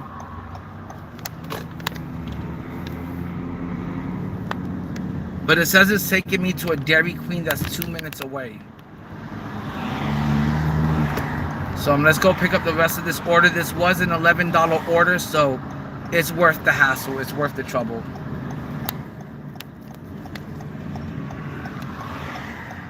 But you really got me wondering now, who are they gonna drop for the level 40? And what are they gonna do for the new Friday promo? Who are they gonna drop? I'm really excited to see that. Okay, guys, I'm gonna smoke up real quick, so if I go silent for a little bit, it's just because I'm just trying to get high for once.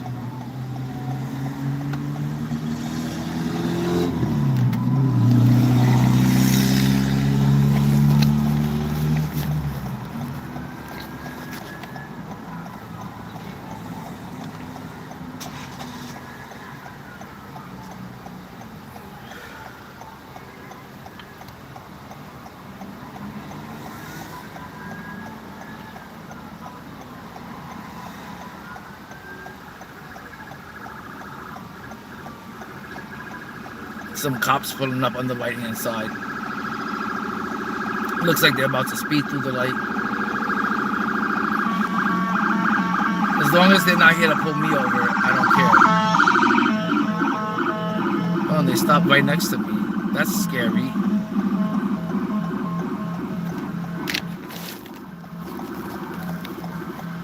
There's always a lot of cops out here at nighttime for some reason, doing crazy shit like that.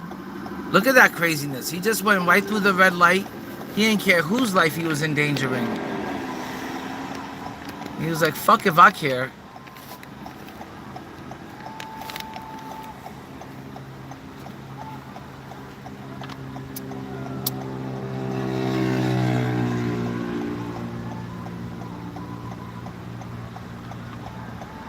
But I'm pretty sure I'm going to have all the money that I need and want for the game by this Friday. I got the whole week to save up and stack up money so I can just get whatever I want and need. I'm not going to have to grind to level 40 for the level 40 card. I'm just going to buy it. I'm not going to have to grind my career to get the new GOAT option pack. I'm just going to buy it. And I'm going to continue doing what I do. And that's having fun on this game. I've been having a ton of fun. Why stop what I'm doing? Why play a mode that I'm not interested in? Like, my career. I know my career could be fun at times, but I don't like it. I'm not into it. I don't enjoy playing it. I wouldn't want to have to go there and grind it out for 60 hours a week to get the GOAT option pack. I'd rather just go to work for 6 hours, make the real life money, and then just buy the GOAT option box.